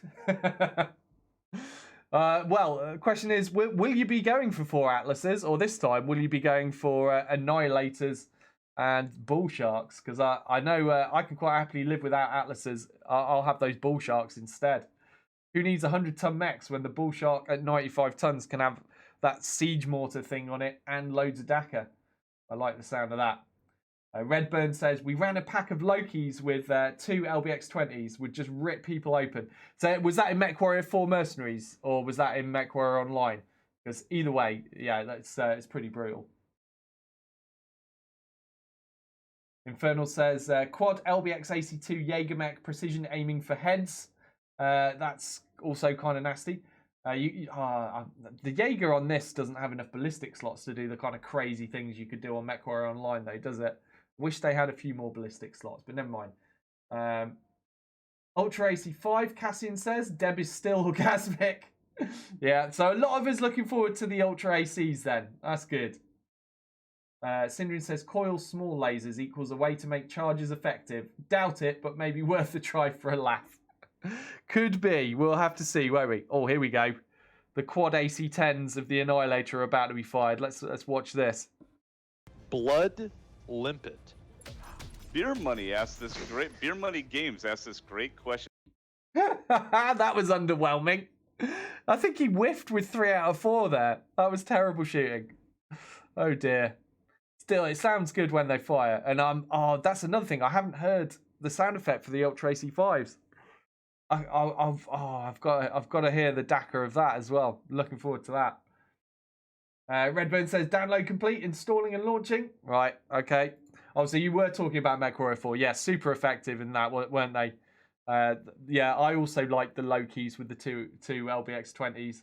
I did a similar thing to what you're talking about, although probably with not as many people. There was just me and one other mate would do that. But yeah, it was great fun knocking things over with LBX-20s. Right, let's see. Downloading. No, we're still not ready. We're halfway installed. Got to wait a little bit longer for it, I guess. I assume things are going to be a little bit slower for me in it updating because I'm also streaming at the same time. But I don't want to end the stream just to speed it up a bit. It will get there in the end. It will get there. So let's just go back to the Hairbrained video. Or live stream, I should say. It's not a video, is it? It's a live. They're live. Yeah, those odds are pretty low with those AC-10s. I think that looked like 20% chances to hit there. This might explain why they're doing a lot of missing with them. In fact, he's not even going to shoot this time. The odds were so bad. Don't blame him. Hey, Dr. Grimm, how you doing? He says, 15 minutes to go on his download. Yeah, we're all here just like waiting for the download, aren't we? Redburn says there is a mods button in the lower left corner. I didn't spot that. Let me just go back to the library then quickly. So BattleTech. Where did you say bottom? Was it left or right? Lower left corner. This is lower left for me. I don't see the mods button. Am I blind?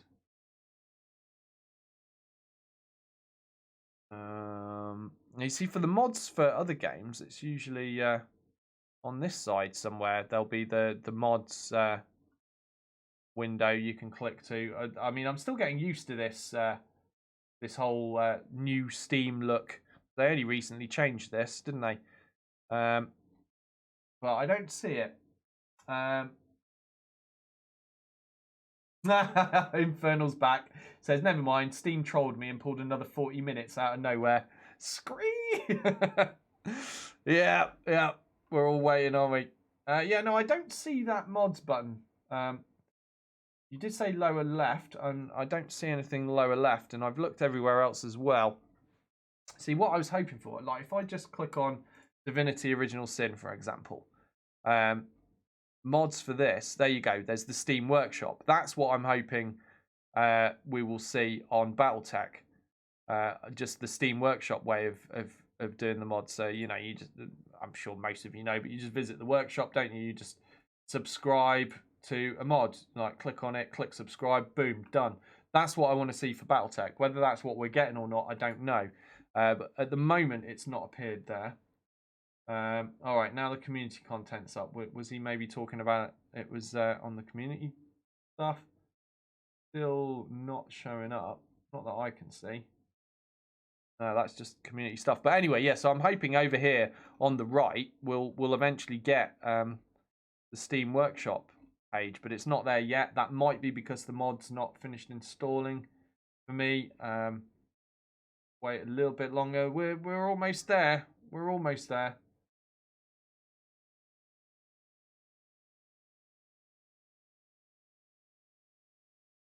Go to the store page, see what they're doing again.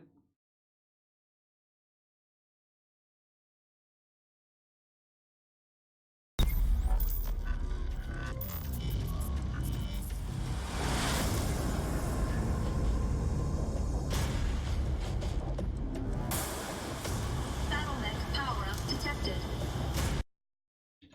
Oh, you were saying it's in-game. Right. I see. So Redburn says, I don't think Steam will be mods enabled. Looks to be you drop them into a folder, then activate them in the game client. Okay, so that's going to be a bit different. Yeah. Dr. Grimm says, think everyone must be trying to download it. Mine's just jumped to 30 minutes from 10. Yep, everyone is trying to download it. Absolutely everybody. I think some people have got it already. The viewer numbers are jumping around from channel to channel. I think people are just trying to look who's ahead of the download curve, who's got it now, and who hasn't. I think they've just ended the live stream by the looks of things, because they've just finished up with the trailer, and that's the end of that by the looks of things. Yeah, so live stream is over. They've done their launch, and we are still waiting to be able to play the damn game. So I'm just going to shut that down. We don't need that open anymore. It might be slowing us down a little bit. Probably not by much, but... and I'm just watching this bar now. We've got about a centimetre to go. It says time remaining 6 minutes, although that is going up. But it says we've already downloaded it, so it should just be installing at this point. Why it's taking so long, I don't know. But as I said, we went through this with Urban Warfare. You know, I think it took like an hour before we could play it on Urban Warfare. It just seemed to take forever. Why things are so slow, I don't know. But we'll get there in the end, and we will play it. I will have enough time to stream some of it once we get it running. Gecko says the Bull Shark looks ridiculous. Rather have an Atlas. I quite like it. I don't think it's that bad. I don't think it's that bad. Jazz VM says it's your hard disk. Probably you're not using SSD. I am, Jazz. In fact, you should be able to see what I have for my stuff down below. Although, actually, no, SSD isn't listed, but I do have it. My stuff is fast, basically. It's not... It shouldn't be this slow. Something else is having an effect here. And it might be that I'm streaming at the same time. I don't know.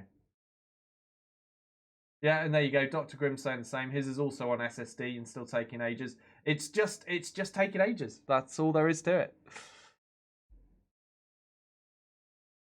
So Redburn says the Bull Shark 3M is the only variant. So there's only one variant of it. Is that okay? Groden Greaseman says the Bull Shark looks like an upgraded Jaeger mech. I'm not sure I agree with that. It looks a little bit fatter. It's a bit different to a Jaeger mech for me. It definitely looks chunky though. I prefer the look of the Bull Shark over the Annihilator though, because I've always thought the Annihilator with like its big pokey up head with the the cockpit poking out the top looks a little bit silly. So I prefer the Bull Shark look over the Annihilator, but the Atlas does always look awesome. It's the classic, isn't it? Dr. Grimm says, "Grr, why does everyone have to try and download it at the same time?" Yeah, it'd be nice if they did give us the ability to preload it, pre-download it, stuff like that. That would have been good. Some games do that, some don't. Obviously, this didn't. Greltor, hello and welcome to the stream. He says, I have it. Congratulations. I can't wait till I have it too. We're still waiting. That bar is ticking along little by little. We're going to play it as soon as we can. Ed209 from Robocop went to the gym, says Flaky. Gecko says super chunky. It is super chunky, yeah. I mean, the thing that looks a little bit weird about it to me is that it does look like it's bigger and heavier than an Atlas and an Annihilator, yet it's 5 tons lighter. So perhaps it looks a little bit too chunky, but I don't know. It still looks kind of cool. I like it. Dr. Grimm's jumped down to 2 minutes. Yeah, mine's just jumped down to 4 minutes. Maybe it just gets quicker at the end. It's yeah, not got as much to do. No, it's going back up to 6 minutes. Damn it! Yes, it is updating, Gecko. It is updating because we've already downloaded it. You can see it says 1.5 gigs out of 1.5 gigs downloaded. So it's just, you know, organising the files, as far as I'm aware. At this point, just updating the files to the actual game. But it's taking its sweet time. It's a lot quicker to mod. You just drag the files in. Why does this take so long? Yeah, Dr. Grimm says seems to be doing it in chunks, reserving some for each person, I guess. Not sure. Maybe, yeah, could be. Redburn says the CT on the Bullshock is 225 armor. And on the Annihilator, I assume you mean there, it's 125. Well, yeah, the Annihilator, they strip down the armor a lot, though, don't they? You can up it way more than that, though, can't you? It can go above 125 if you rejig the armor to sensible levels on the Annihilator yourself, which I, of course, would do. I don't like taking under-armored mechs.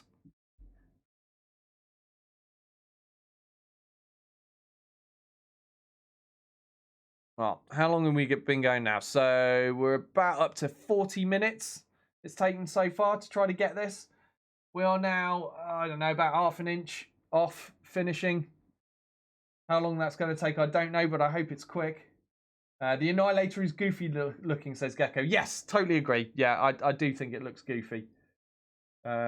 It's a weird shape, isn't it? My favourite looking mechs tend to be the more kind of rounded ones, which is why with, you know, PGI's artwork being used here, why I tend to prefer the aesthetics of the clan mechs. That may offend some of you, but tough. They look nice. Like, I like the Timberwolf, I like the Ebon Jaguar. But in terms of Inner Sphere mechs, I like the look of the Catapult. I think that looks pretty nice. The Cataphract is all right. I mean, it's not the prettiest mech, but I'm quite attached to that. The Orion, I quite like the look of the Orion, actually. That one's pretty cool. But, I mean, that's not rounded. It's more angular. It does have the rounded kind of arm weapon slots, doesn't it? But, yeah, the Orion's a decent-looking mech to me. But, yeah, not a fan of the Annihilator. I think that looks weird. Not good. But you can cram so many weapons into it, you will tend to overlook how janky it looks, wouldn't you? Cassian says, Hairbrain servers are redlining. Yeah, I do like chicken leg mechs, Redburn. Yeah, yeah, I'm a fan of those. But then again, there are also some other ones that are more kind of humanoid shapes that I really like the Enforcer, for example, the 50-ton Inner Sphere medium. That's a decent looking mech. Groden Griezmann says, Egyptian Pharaoh look to the Annihilator. I see where you're coming from there. Yeah, I can see what you mean. Yeah. Hey, Capios, how you doing? Good to see you.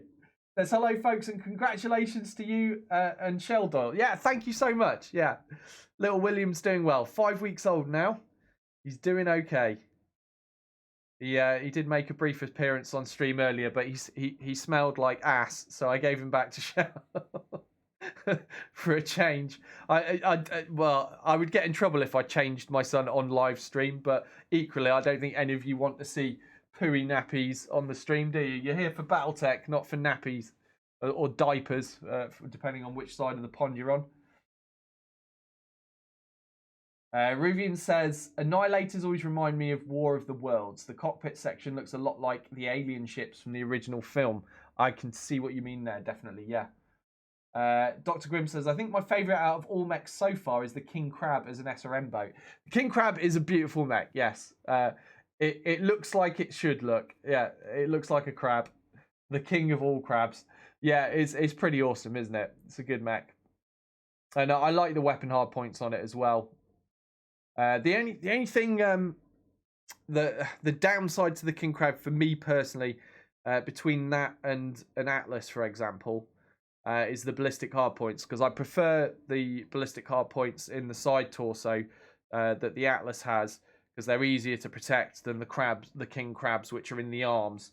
Arms get shot more easily and come off more easily. So if I'm going ballistics, even though the King Crab is, iconic for that, I would rather put them into an Atlas. But yeah, for SRMs, definitely good.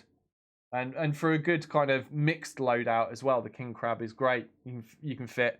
It's got 4 energy hard points as well, hasn't it? 4 energy hard points, 4 missile hard points, and is it 4 ballistic hard points or 2 ballistic hard points?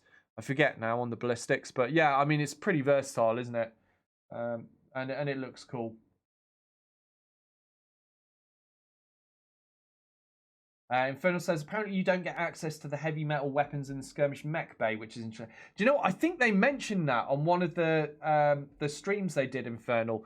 I think they did say something along those lines. So, yeah.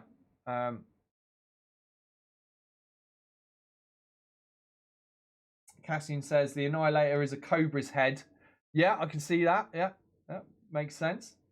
Gecko says less than 1 centimeter. Yeah, I think we're about 3 millimeters away from completion now. It says 1 minute, 1 minute to go, and I'm pretty sure I can. Oh, we're at 37 seconds now. I'm pretty sure I can keep talking for the remaining time. We'll just keep catching up on chat.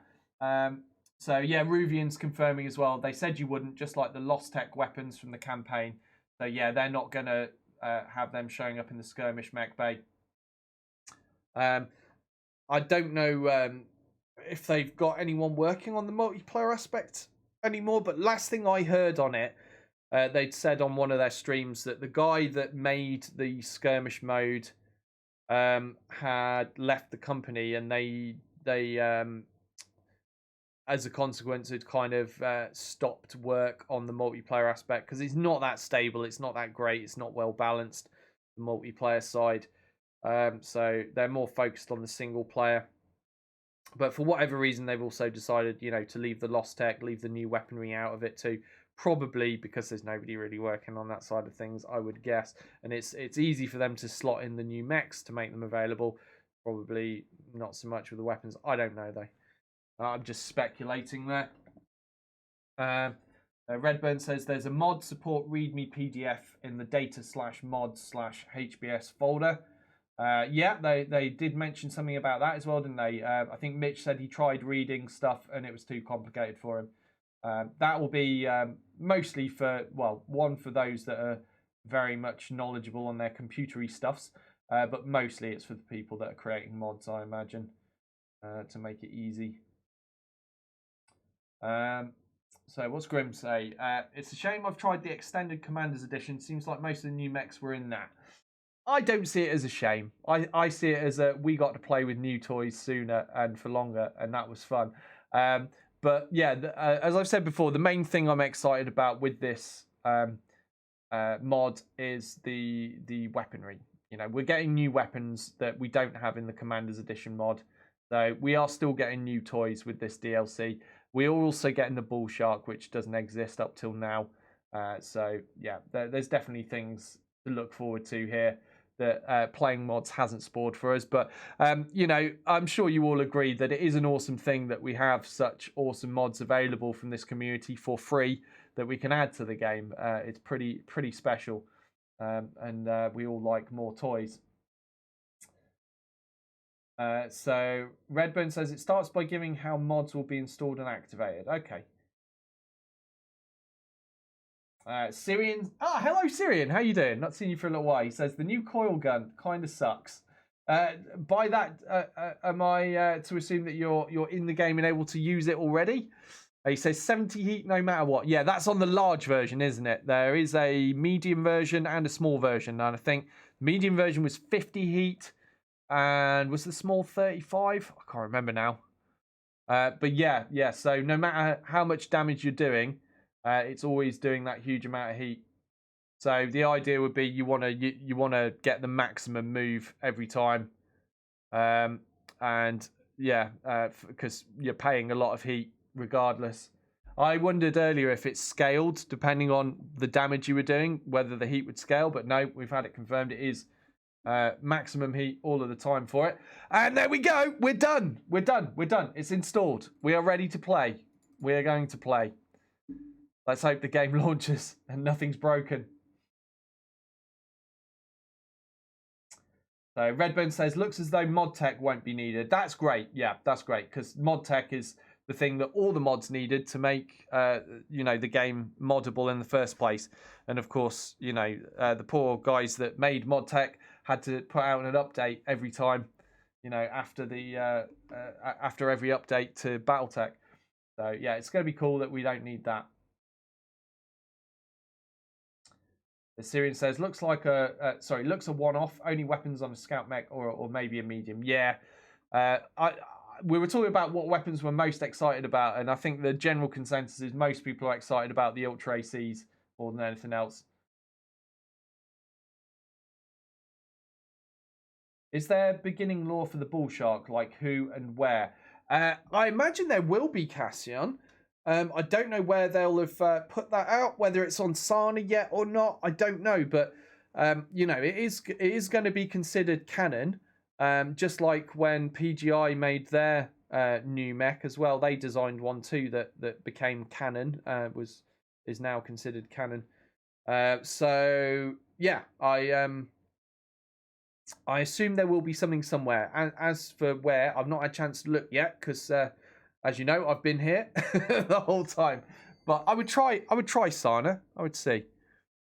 Oh, hang on 1 second. I just heard the door. Give me 2 seconds while the game launches. I'll be right back. Just need to get the door.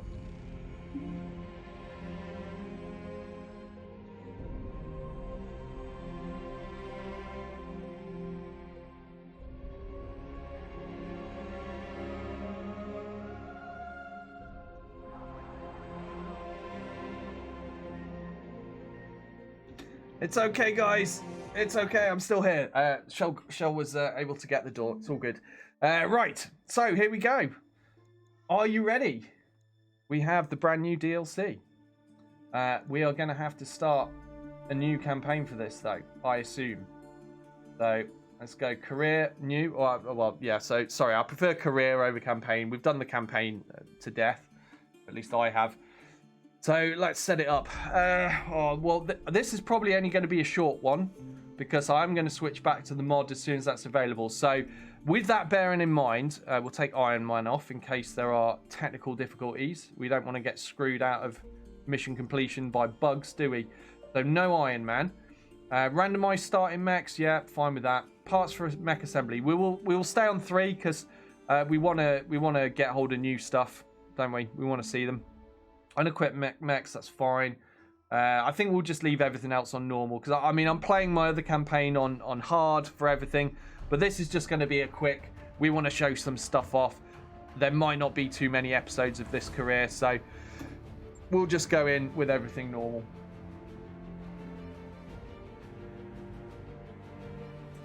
Syrian says, I like the thumper on the Bull Shark, good addition. Yeah, I don't know if I like it or not yet, Syrian. I'll wait and see. It might be overpowered. It might not be. I'm going to have to see, though. I'm looking forward to trying it, though. I know that much. Welcome back, Sarge. How you doing? Your timing was very good, Sarge. Your arrival was perfectly coincided with the DLC finally being ready.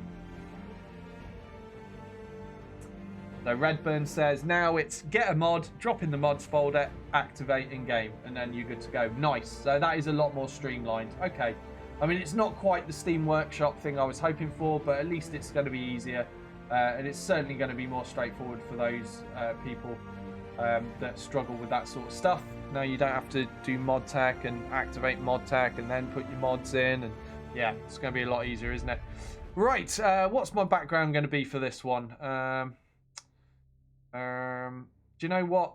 That we've still got. I don't want to do any of the smaller houses, but out of the major houses, we've still never done one as Marek or the Lyran Commonwealth. So Stompy Steiner or Free Worlds League Marek? Gecko says Karita. We've already done Karita though. I've done Karita before. So I'm going to go with one of these two. It's down to these two. Any preference in chat, whether we go Steiner or Marek? Mr. Moon says Marek. Gecko says Steiner.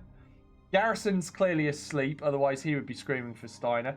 I reckon we'll go Marek. Yeah, we're getting a few more in for Marek. Yeah, Marek it is then. I've never played as a Marek background, and now we'll see what we get. So what's my background going to be? Family was betrayed. I always like that one. Yep, Solaris Gladiator. We'll keep that. Right, since this is going to be a short one, do you know what we'll do? Because Cassian's been waiting to get Deb in for absolutely ever. So I think we'll make. I've never done a female background character ever. So we're going to put Deb in. That should hopefully put a smile on Cassian's face. Let's find a good starting look for Deb. We'll change the hair color and everything. Let's go with that one. So, what's the call sign going to be, or is it just Deb? Cassian, if you're there. Cassian, tell me now. I need a last name and I need a call sign. Do it now while I sort out the customization options. Right. So, the hairstyle needs to be. I think it was a ponytail. Let's change the angle. No. Here we go with that one. Yeah, no, not that one. I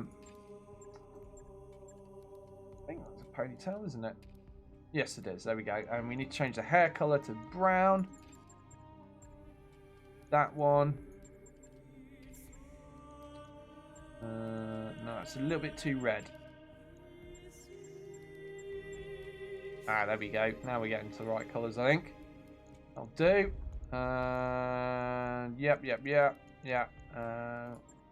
No, it's a bit too dark. That'll do. Cassian's been deleted.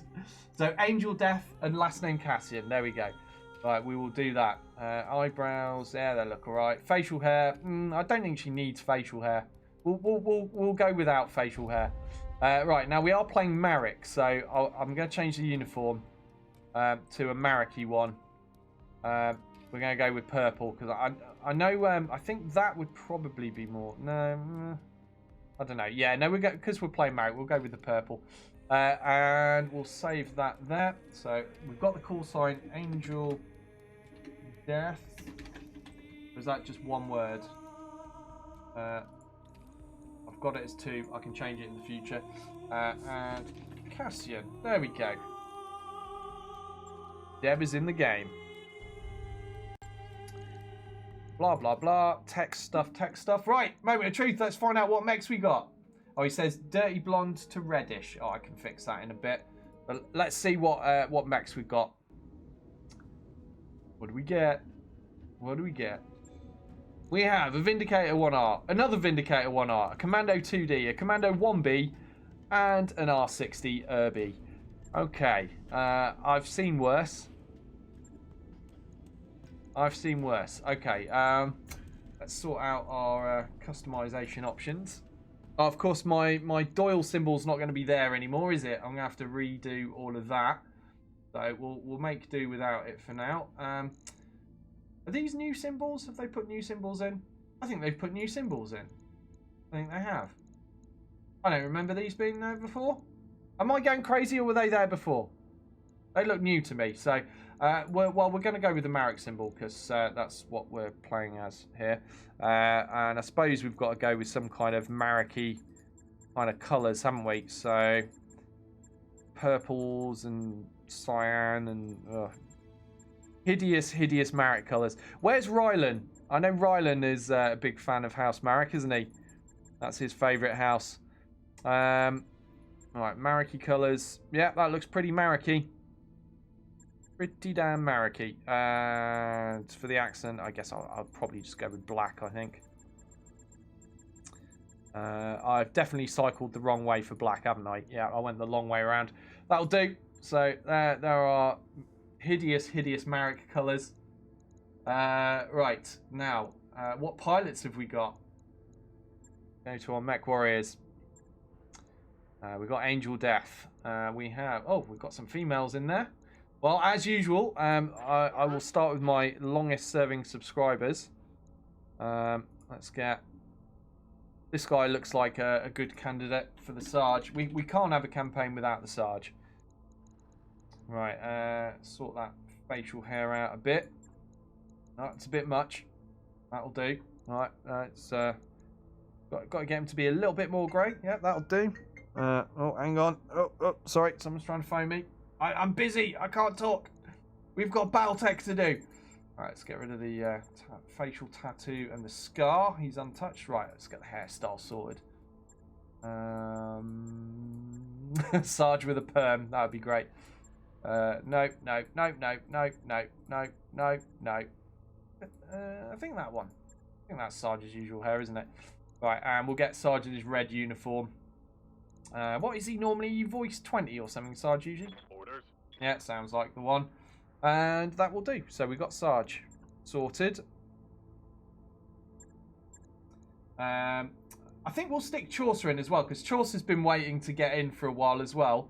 Although he will be added in the new campaign. Commander? But we'll get Chaucer in from the beginning here, because he's had a long wait, and then we've just had to start a new one. Whoops, that's not how you spell it. For this, right? Currently a she.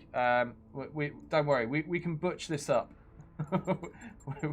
we have the technology. We can fix him. Right. What kind of hair does the Chaucer have? I don't even know. You're gonna have to let us know, Chaucer. You're gonna have to have at least some stubble, so you look a little bit less feminine. We need some blokey eyebrows. That'll do. Let's get the expression sorted. Let's get rid of that lipstick. Right, there we go. That looks a bit more manly. He says, "I'm the squeaky wheel. Green eyes, low cut beard. Can do." Right. So the closest to that would be that. Okay. What colour hair? What colour hair? Are there any new voices? Cassian's asking. I doubt it. I doubt it. Let's have a look. Go to the end of the list. Reporting. No new voices. Good to go. Did he say green eyes? He did say green eyes. We've got the green eyes. Blonde/white hair. Oh, that's good. That'll be a nice change. Can I get it any lighter? I think maybe if I go there, yeah, that's about it, isn't it? Yeah, that'll do. Okay, so the Chaucer is in. I'm just going to change that first name. Roger Okonkwo. Yeah, that works. Right, of course these won't update until I come out of the game and go back in or whatever, but we'll just get them in for now. Right, we've got to get Catch in. And where is Catch's hairstyle? What do I normally go with for Catch? I think I remember. It's no, not that one.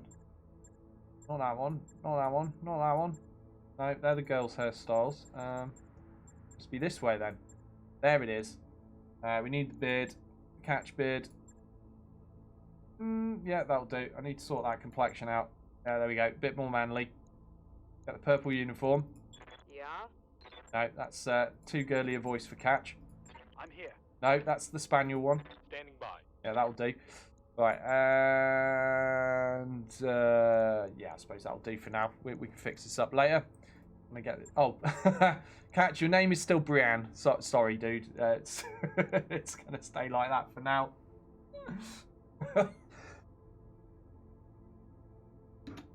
And you know what? We've got to get Gecko in, haven't we? We can't not have Gecko. So let's get him in. Because Gecko has such a distinctive look. Where's his hairstyle? There it is. That's the one. Get that complexion sorted. We need the handlebar moustache. There it is. Handlebar moustache is it. I mean, look, we're playing Marek. We're wearing purple uniforms. We've got to have Gecko. Let's go with voice 24. How might I help? And let's get that hair colour fixed up. All good. There we go. The purple hair is in. Let's give him purple eyes as well. Change that expression a bit. And yeah, I think we're good to go. Oh, hold on. I think I gave him some darker eye makeup last time. I'm not trying to make him look girly, but it did kind of make him look a bit more sinister. Yeah, I'll go with that one, I think.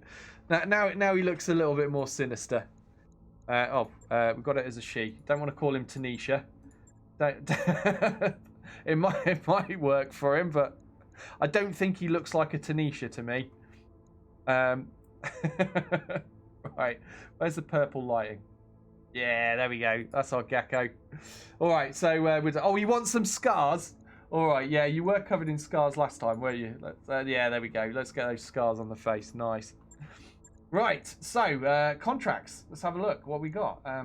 I would normally jig about with my armor before I do anything, but I feel like I've done enough messing about, and it's time to play. So we'll do a drop. Let's see what contracts we've got.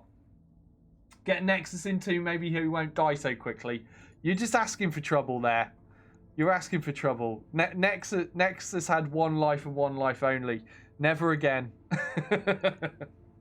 No, truth is, I've done all the pilots for now. Right, so what are we gonna do? Oh, this is against the Federated Suns. Doesn't matter because we're not Federated Suns loyalists in this campaign, are we? Right, let's get these Vindicators in. And I think we'll take the Commandos.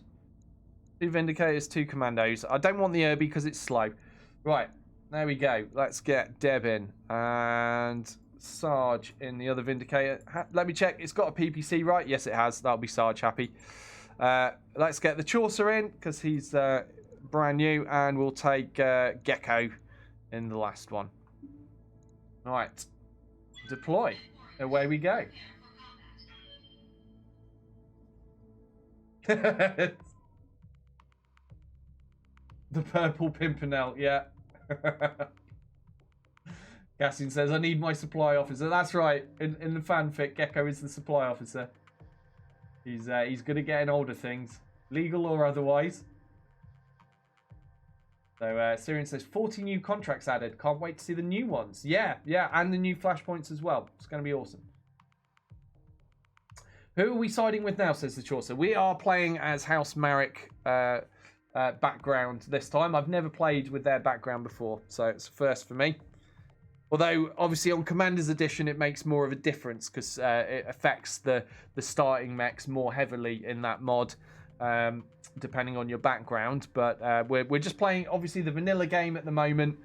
Brand new Heavy Metal DLC, all up and running. And hopefully we'll start seeing some new stuff soon enough. Oh, there we go. Look at our dropship. That looks very Marek to me. Very Free Worlds League. Purple and cyan. Spinosaur says, so what difficulty is this on? So I have, like my current mod campaign, I'm playing on max difficulty. This one, because this is probably just going to be a short one just to show you some things off until the mod is up and running again. This one I'm just playing on normal. I've just gone for the easy option so that we can actually get through it quickly and try to cobble some mechs together in the short space of time we'll have to run this campaign. So it's just 3 parts per salvage and all of that. But I am intending to go back to my Federated Suns campaign once the mod's up and running again, assuming it's still all compatible, which I think it will be. I want to go back to that because I don't feel like we're anywhere near done with it. I mean, we got a fair way through. We got some assaults and some heavies. But I feel like there's more life in that campaign yet. I'm not done with it. So I'm going to go back to it when I can. But for now, it's off the menu. We're back onto vanilla Battletech until the new mods are good. Right. Oh, look at us looking all Marek-y with our brand new Marek badge and everything. Okay, yeah, this map. Right. Convoy intercept. Move order received. Coordinates received. Of course. Syrian says the new Flashpoint has Natasha Kerensky. I can't wait to see how they handled her. Yeah, that could be cool. Yeah, looking forward to that as well then.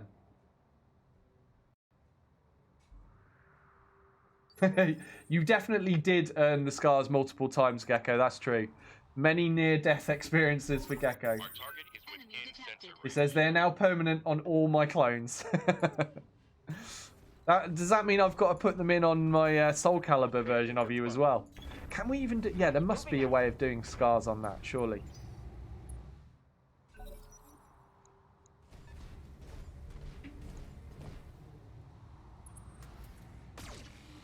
Can do, Cassian, can do. Oh, Syrian says there are also 2 new maps, Center Spire type and Boulder Fields. Oh, awesome. I didn't know that, Syrian. That is news to me, mate. Oh, thanks for letting me know that. Jenna D. Okay. Easy. Easy, mate. Although, I must remind myself, I'm running stock mechs here, and everything's going to be terrible. I'm gonna give them the big trouble.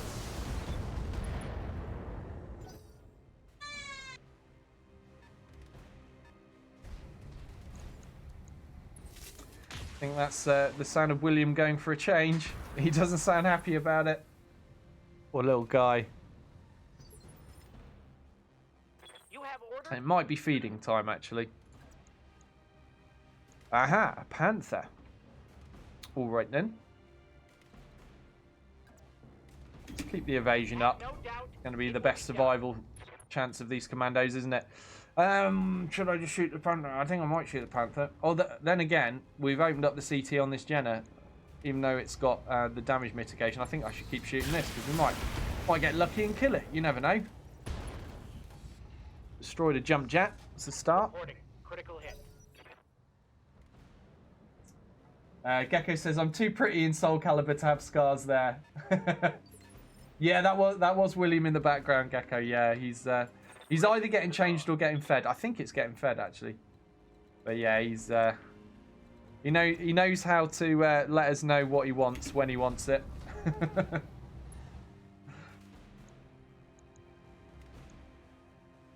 Right, let's see if we can wreck this guy.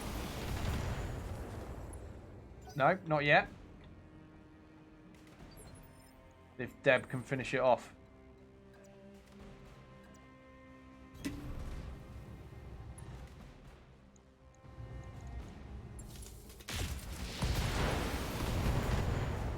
Okay, we got the left torso off, but unfortunately nobody's managing to hit that center. So the Jenna is still standing. I was hoping he'd be dead by now, but the convoy's arriving pretty soon. Want to get ahead of things, get these mechs wrecked. But do you know another thing that it feels easier already because I'm used to starting with, you know, just the lights and maybe one awful medium when you play Commander's Edition, whereas on the vanilla, of course, we've rolled 2 mediums, and to be honest, the Vindicators are pretty decent as far as mediums go as well. So yeah, it does feel a little bit easier knowing that I've got these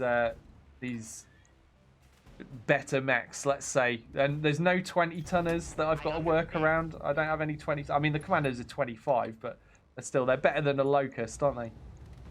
Packing more firepower as well. Have no doubt it will be done. So yeah, this will be a little bit easier than I'm used to at the start of the campaign. No worries, Lazy, no worries. Catch you soon.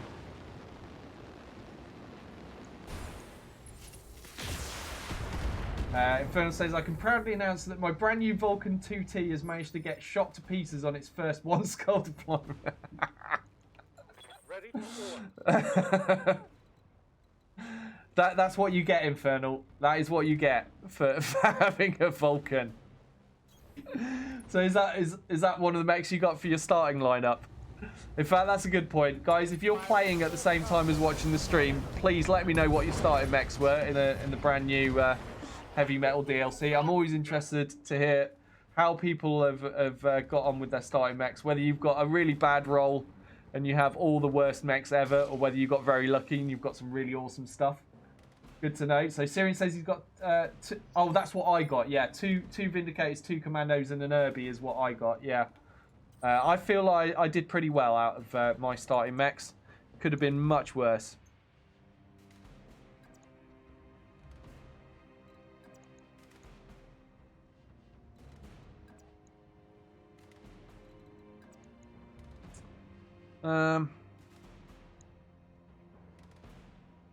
can't make my mind up on what I want to do here.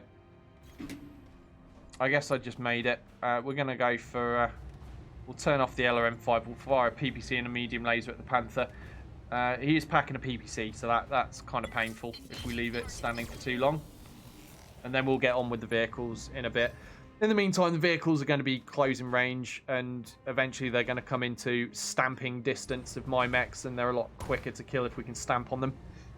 Ooh, that hurt. The Chaucer, is he going to have a shorter life than Nexus? Oh, we're already in round 4, so he's just got to live beyond round 4, and he's all right. Okay, so it's his left arm that got opened up there, not his CT or anything scary. So we might lose a medium laser, which will be just an inconvenience more than anything else. Let's go for there with Sarge. Turn off that LRM as well. We're going to fire at the Panther as well.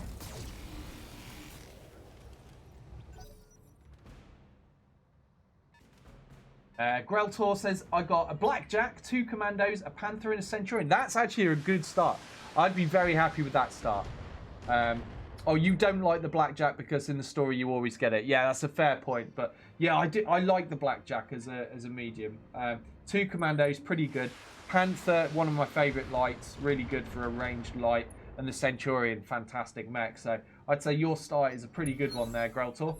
Nice. Mellow7 says, the patch notes say, starting a new career mode will prompt you with an offer from your mech tech to give you a new heavy metal mech and some weapons that fell off the back of a freighter. I didn't get that prompt. Did anyone else get it? No, I didn't get that either, Mellow7. No. And so that's in the patch notes, is it?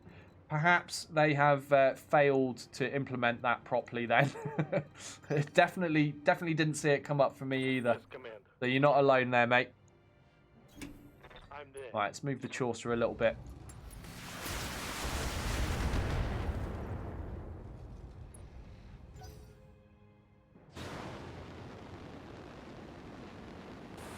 Yeah, I'm sure there will be a bug fix before too long, Syrian. Damn it.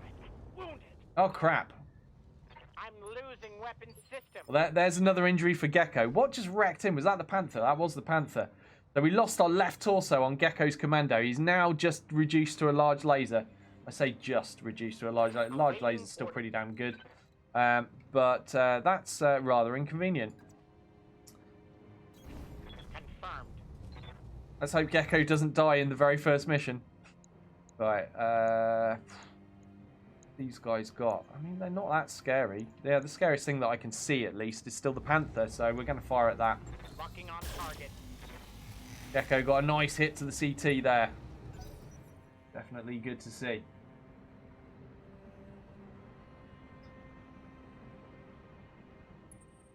D says, Vindicator, Centurion, 2 spoilers and a Vulcan. Yeah, the Vulcan sucks. yeah, that's true. Phil says, there are no mech spoilers. We know them all. Yeah, the Centurion, I definitely agree. Centurion is a fantastic mech to start with, isn't it? Copy that.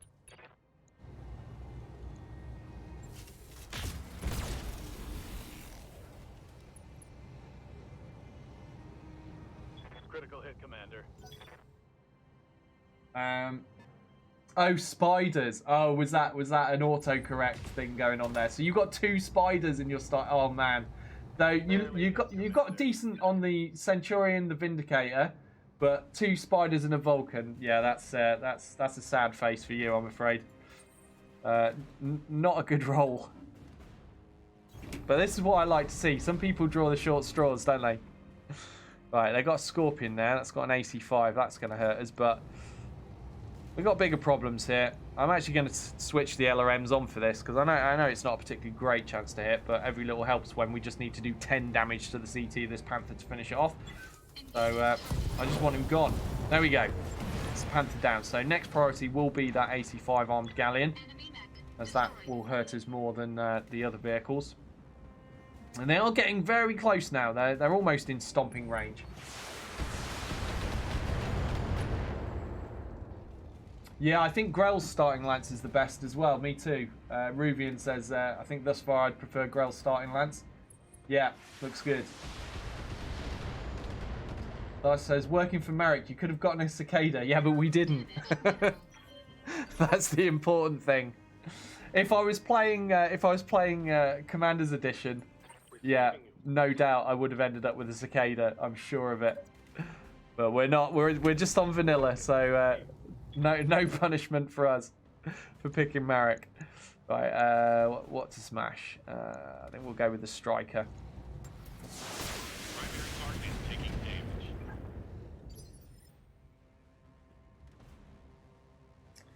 Oh, so Mellow7's looking through discussions about that thing. He says it looks to be a little hit and miss. So some people are getting it, some people aren't. Yeah, so Mellow didn't get it. I didn't get it come up either. But apparently some people are seeing it. Right, I'm going to keep Gecko at the back because he's a little bit smashed. But his large laser can reach the Scorpion. So I'm going to fire that. Good shooting, Gecko. Good shooting. We'll let him off. He's probably a bit concussed. So D says if you skip ahead a few days in the Argo screen, it'll pop up. Oh, really? Oh, Mello says he tried that too, and that didn't work either. We'll have to see if that works for me when we advance time eventually. Am I doing campaign or career? I'm doing a career. Got something you want done? I played the campaign to death before the career mode existed, so personally I will probably never touch the campaign again. It's all career mode all the time for me now. Location confirmed. Yeah, we're gonna keep shooting that.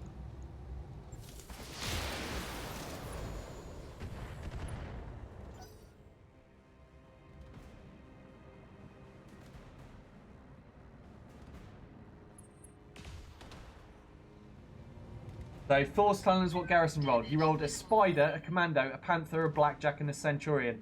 That's not bad, apart from the Spider. That's actually pretty good. Centurion, Blackjack, Panther, Commando, all decent to start with.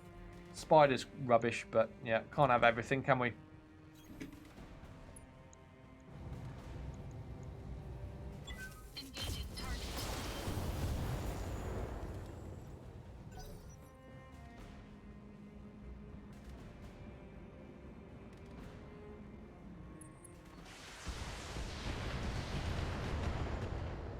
Mellow7 got a Blackjack, an Enforcer, and 3 different Commandos. That's a lot of Commandos.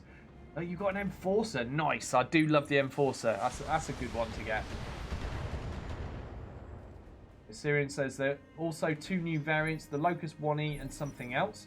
Yeah, and we'll have seen that. Those of us playing mods will have seen those before, but they'll be new to everyone else. On my way. All weapons. Primary target is damaged, Commander. Keep it up. Cassian says we still need engine swap out. Infernal says no, we don't. This is not road tech. Yes, Commander.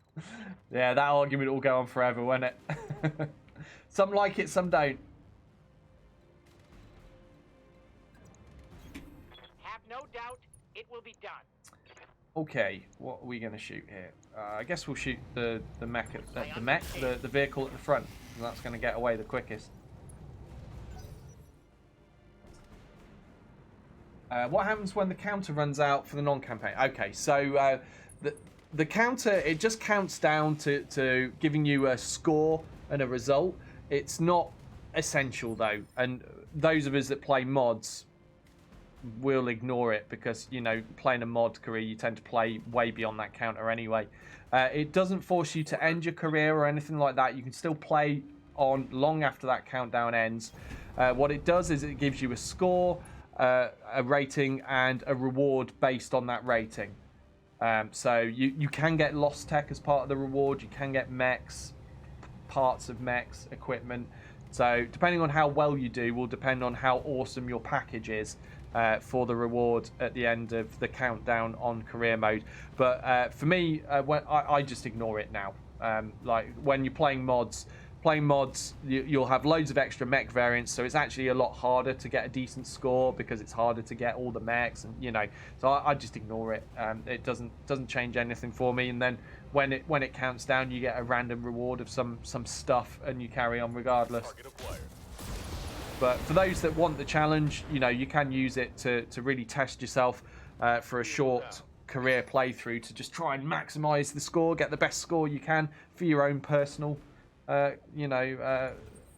enjoyment. But yeah, I'm not fussed about it. The enjoyment I get is getting new toys to play with. I like, for my own personal time, I like to play nice long campaigns, which will take me well beyond that countdown. Engaging target.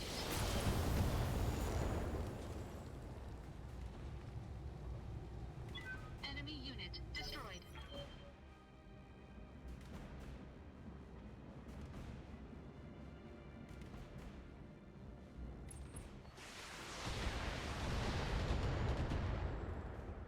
Warning. Detecting mech warrior injury. Ooh, Deb took an injury as well. Okay, are we on the last vehicle? We are on the last vehicle. I haven't managed to get close enough to stomp the vehicles, have I, at any point? Never mind, we'll shoot it. It will die, one way or another.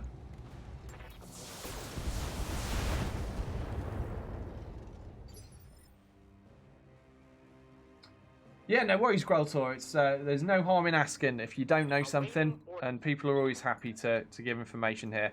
Oh, I think we will go for a stomp with Gecko. Well, I say stomp, he might say pimp slap. Let's see what it ends up being.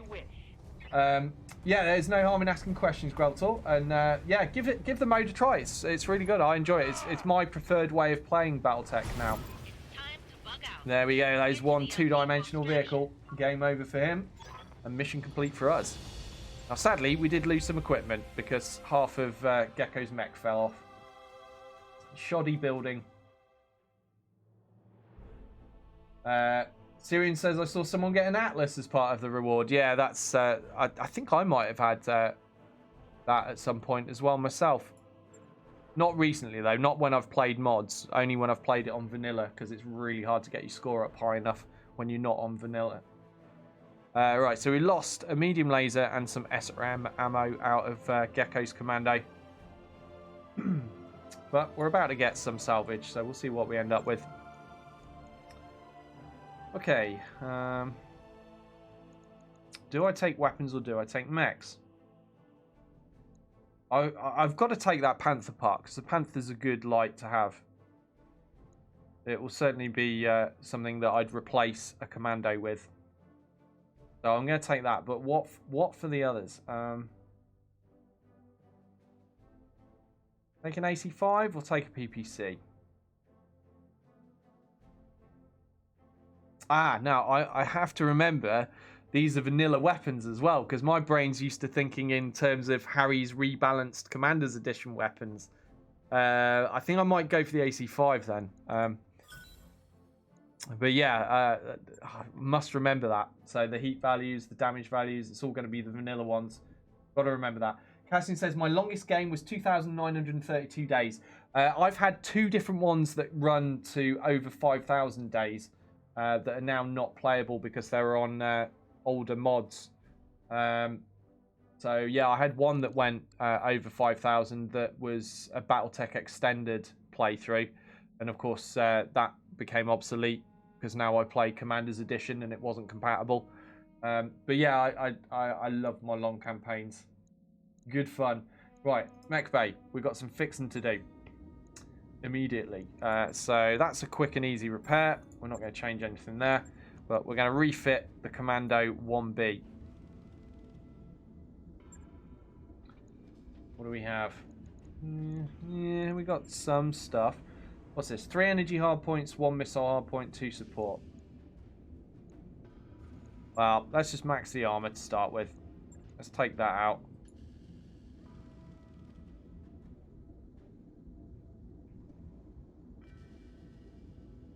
Oh man, no.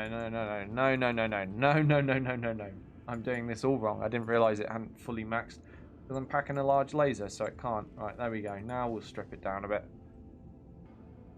See where we get to. Yeah, it's not worth going that low, is it? Really isn't. So we'll go 25, lowest at the back. So, what am I going to stick in this? I will go with the large laser, and then I've got half a ton spare after that. I don't have any small lasers. Are there any in the store? What is in the store, in fact? Got Javelin there.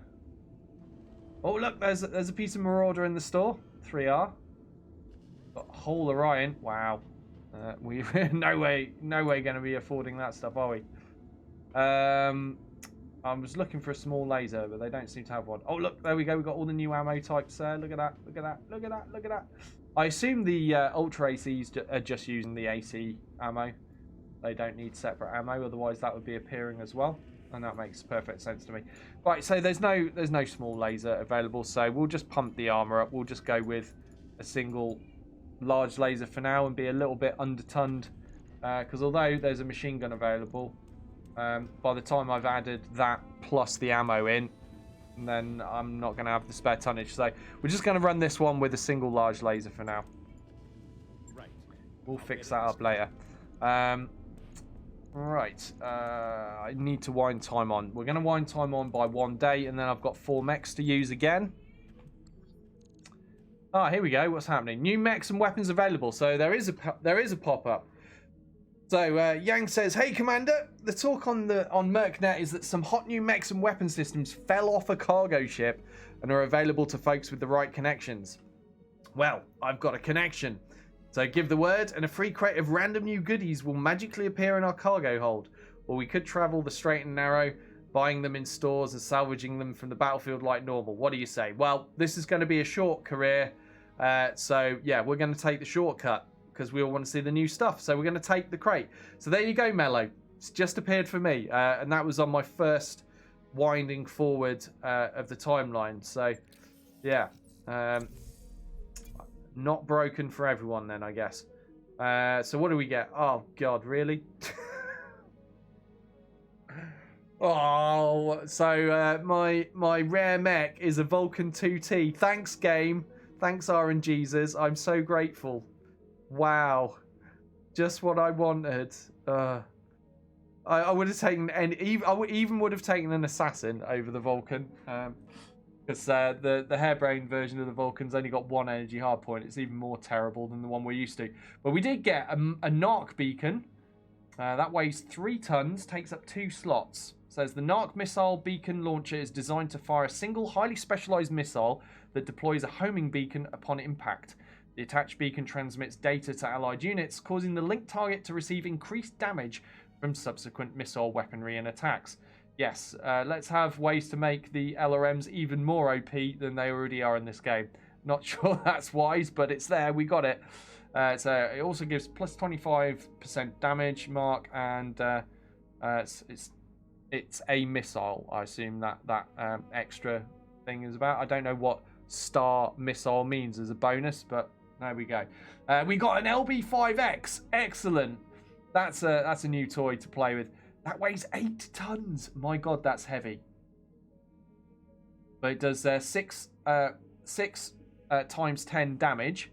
Also does 2 times 10 stability damage for 6 heat. There's the LB5X is ideal for battering lighter targets with its shotgun-like hits, which deal substantially more stability damage than the weapon's standard counterpart. Like all LBX autocannons, the LB5X fires cluster munitions and suffers recoil from continuous fire. Okay, we also got some Narc ammo and some LB5X ammo. Cool. Let's read the Vulcan out as well. I didn't do that, did I? So, because I was so disgusted that was my prize. It has 1 ballistic hardpoint, 1 energy hardpoint, no missile hardpoints, 4 support weapon hardpoints, and can have up to 6 jump jets. So the 2T Vulcan is a curious mech that's designed primarily for support attacks, but also mounts an AC-2, one of the longest range weapons available. Mech warriors normally ditch it in favour of more armour or different weaponry that complements the Vulcan's close quarter strength. Yep, that's true. Notice they haven't mentioned that it's an anti-infantry mech in the text here. Yeah, but the lore heads will know, harebrained. They will still know. Is cleared for fighting. All right, let's go to the mech bay. Deb wants the LB5X, says Cassian. Yep. She can have it. Let's see. Kind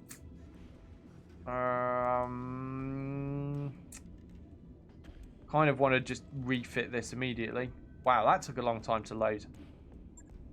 Just want to have a look at the patterns on this because it's a new mech. Obviously, the modded version we've seen before, but the Harebrained have done, you know, actual proper patterns for it. Ooh, their mech spinny thing is a little bit more janky than the mod one. Sorry, but it is. The mod one is a little bit easier to control, gotta say. I might just replace theirs with the mod one. Anyway, so that's pattern 1. That's pattern 2. That's pattern 3. Pattern 4. And pattern 5. What shall we go with? Maybe pattern 5? And let's see. How do I bring up the different cameras? Oh, how do we do that? How do we do that? Is it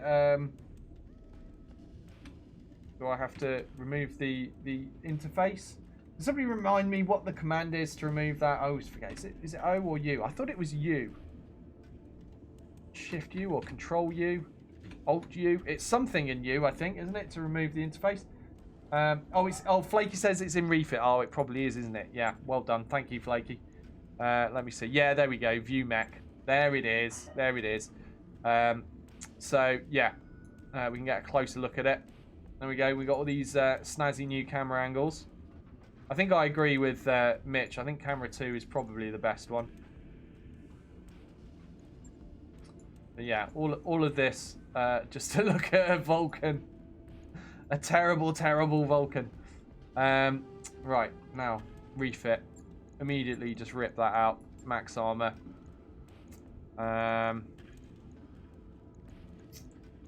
Swap that for a machine gun.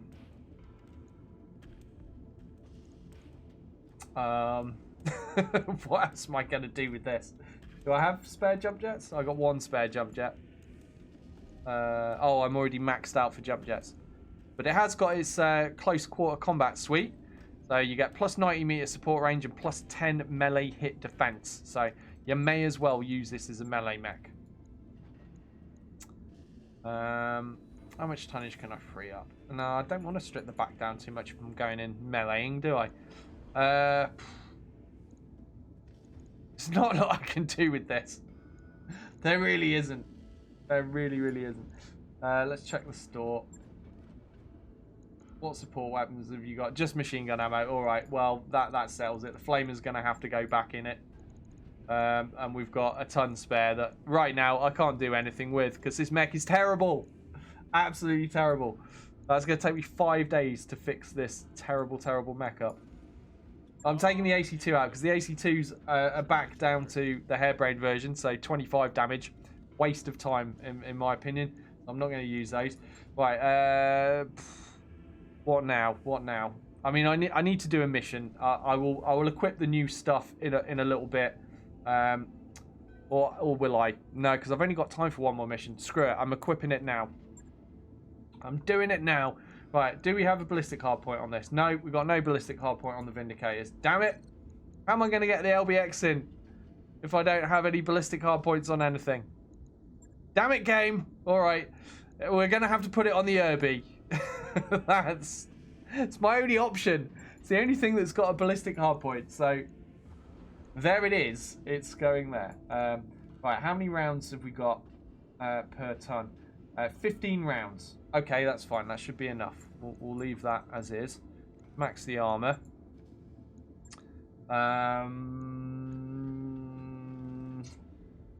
What else am I going to put on this?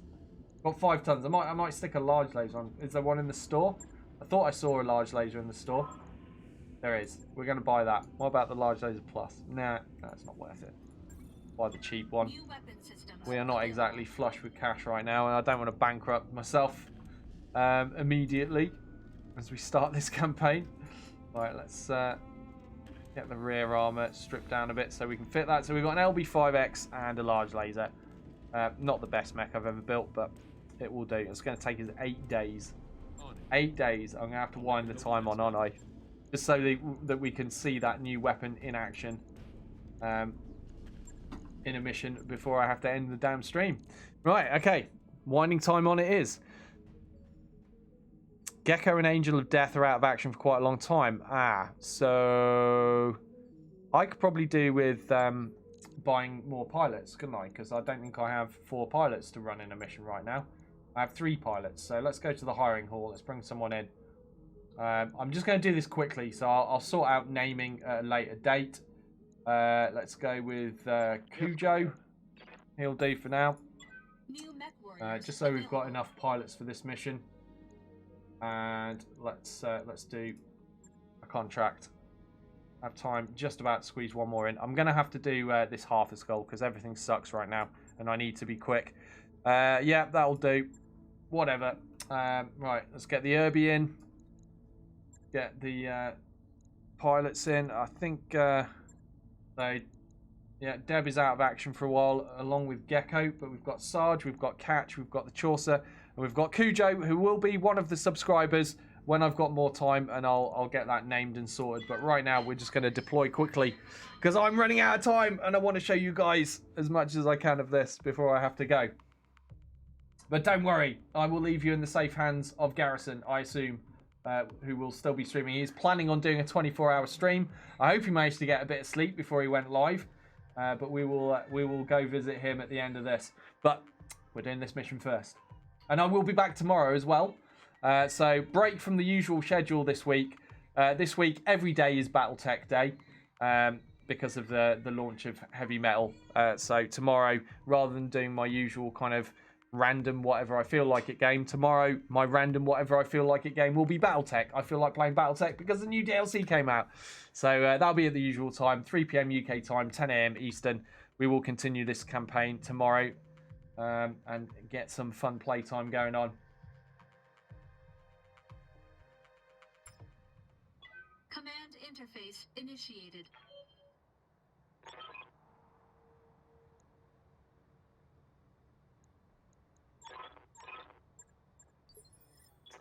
Mello7 says, 2 missions in, not a single hit with the AC-10 despite 80% on almost every attempted shot. Good to know they didn't fix the hit percentages. You're just unlucky, man. Moving out. Let's see what happens when I fire this LB5X. I wonder if we'll have the same experience. We've got a brand new weapon to use. Can't hit anything. We'll see. Right, let's charge straight into the fight here. Route 1. Copy that. Unfortunately, the Irby's going to be plodding behind at the back because it's slow. Syrian says they added some new filters to the star map with the DLC. Yes, that's true. Yes, I remember them talking about that. So thanks for bringing that up because I hadn't mentioned it, had I? So yeah, you can see if a shop has lost tech from the star map, if I read the notes right. Well, yeah, so you can filter it and it will allow you to more readily find the gear that you want to find. So for example, if you want actuators and gyros, you can filter to find battlefield locations and they're more likely to have those. Apparently research planets are more likely to have things like PPCs and stuff. So yeah, you can better narrow down and find what you want in terms of gear. We have a locust. I have a terrible chance to hit the locust, but I'm going to give it a go. Yeah, that was pretty much as expected.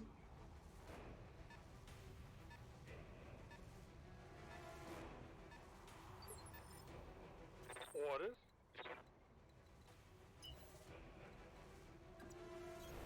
Okay, Irby can't reach to shoot anything, so we're just going to sprint that for now.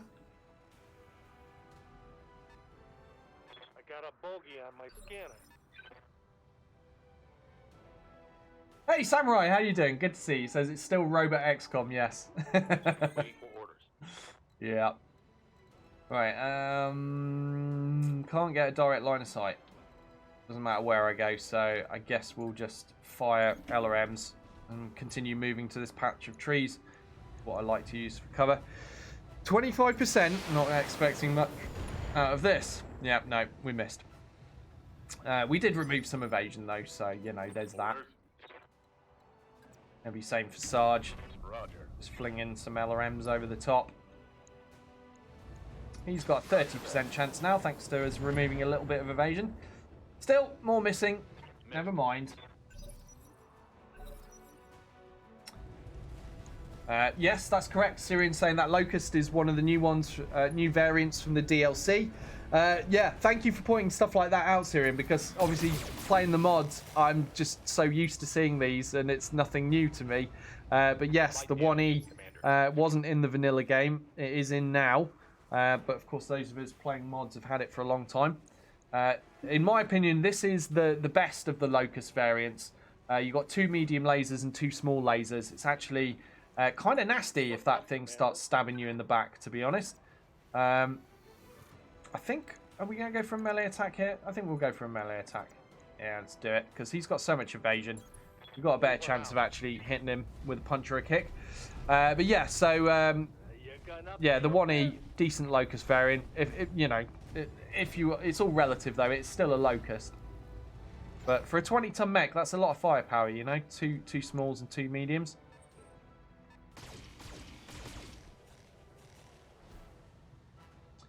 Chaucer doing some good dodging there. Not sure what we're shooting at us there.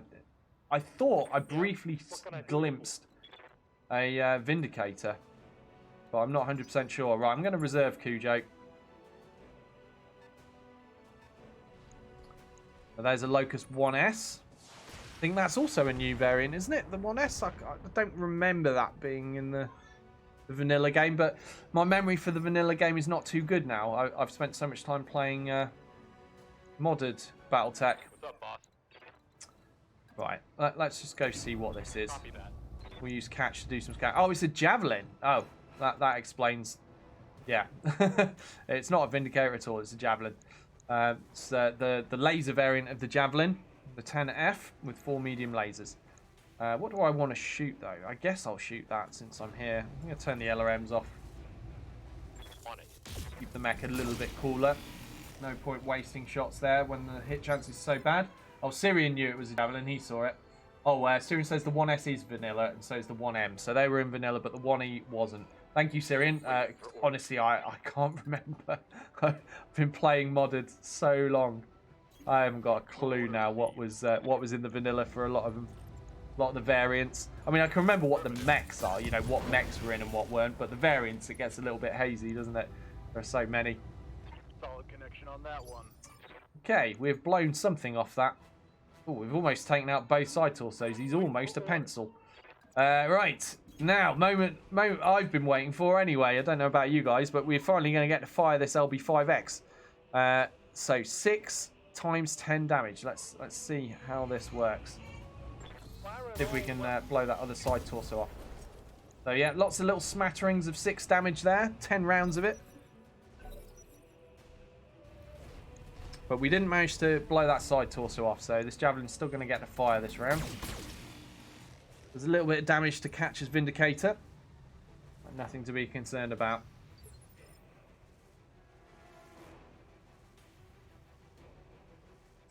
Gecko says, I'd rather pilot a Vulcan as opposed to a Commando in Speedos. Commander. They were armoured Speedos, Gecko.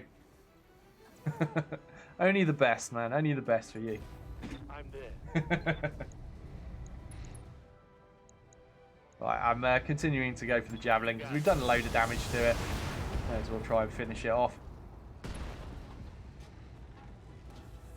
Report critical hit. Oh, Locust to the butt.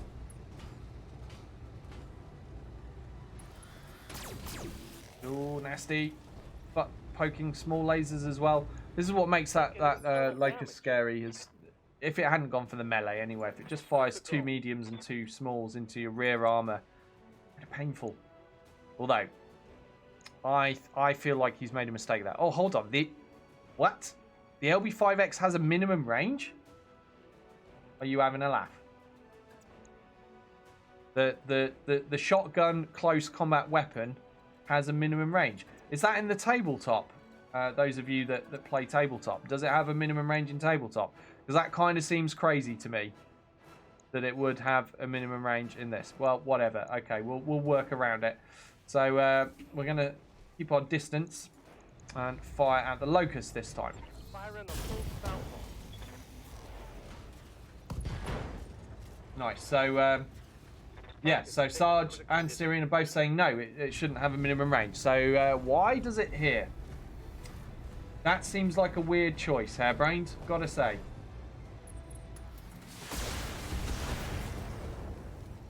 And Styrian says it has a shorter long range. But yeah, so it shouldn't... Yeah, I don't know. I mean, that you all saw it, right? The chance to hit was significantly lower if I decided to go closer to that locust. So it definitely had a minimum range in the game. Whether that's intended or not, I don't know. If it's not, please fix. If it is, please fix. That's dumb. Really, really dumb. But as I said before, anything that isn't quite right, I have full faith that Harry will sort out for us eventually. So just going to wait for the Commander's Edition, and things will be right as rain then. Let's do this. Mech destroyed.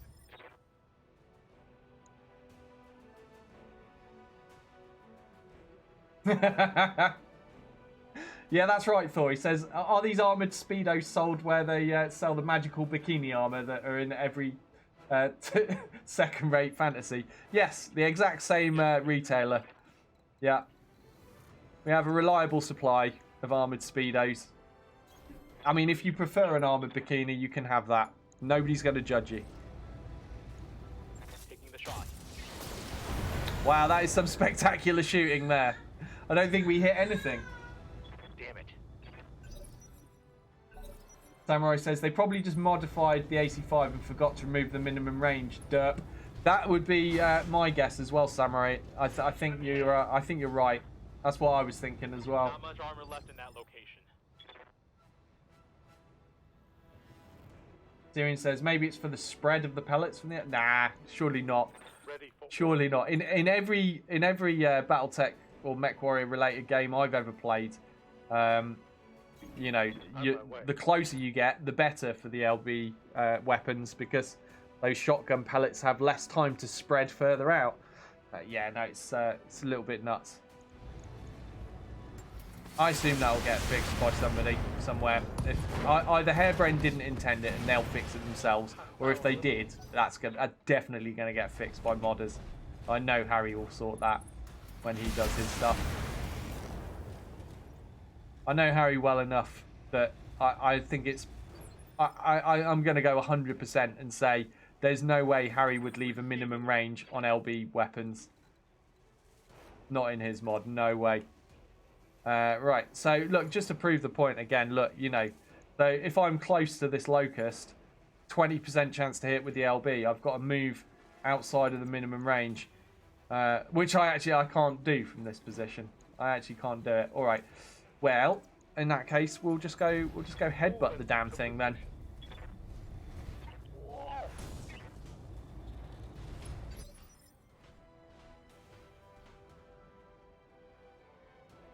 Oh, hold on. So Rivian says, just like the AC2 and the AC5, the LB2 and LB5s do have minimum ranges in the tabletop. Is that right? Oh, Sarge says, yeah, my mistake. The LB5 has a minimum range of 3. Oh, so maybe it is intentional then, because they do have it in tabletop. I mean, I still disagree with that. I still think, you know, shotgun weapons shouldn't have a minimum range, but. Yeah, I assume then that is the case for the, you know, they've made it that way because they're appealing to tabletop people then. Fair enough. So perhaps that isn't something that will change. Perhaps that will stay. Again, I still think you'll be able to get mods that will fix that though, because I think it seems a bit daft.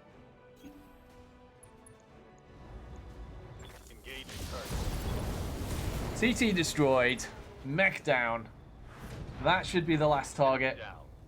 And, well, we saw something new anyway. We did get to learn some things about the LB5X, and interesting to have a discussion on that, and the information coming out about it. Yeah, actually, the 2s and the 5s are going to have a minimum range, so thanks for letting us know there, guys. All right, what are we going to get from salvage? Nothing destroyed here, although we've got to repair the rear and internals of our commando. Do I want a piece of javelin or locusts? No, really. No. Is that thing? I'd rather take a medium laser, I think. We got... Oh, wow. Well, we got all the medium lasers that were up for grabs, so that's cool. But we also got locust parts that I don't want, but we'll be selling locusts down the line, I'm sure.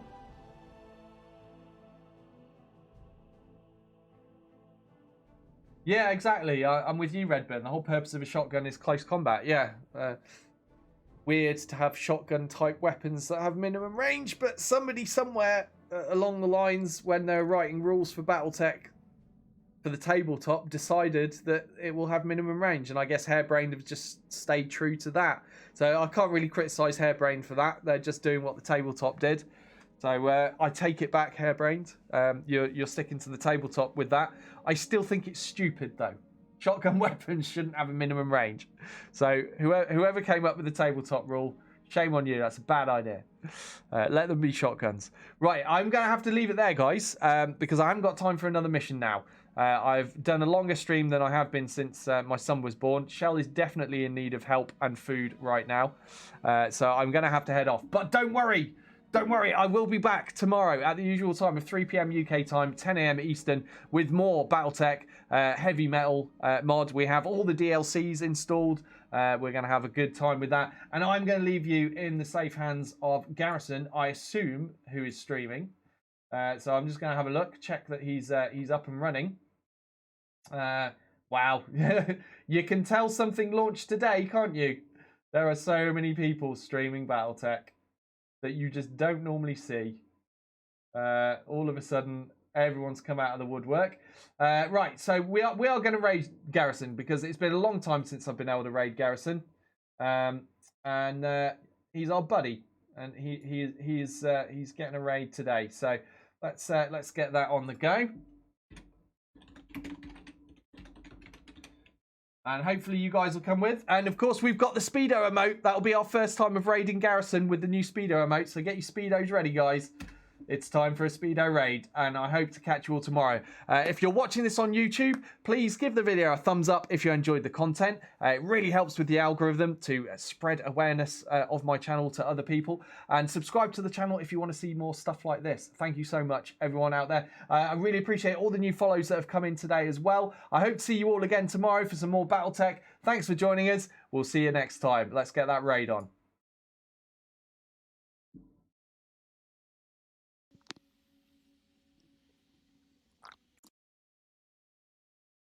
I was thinking about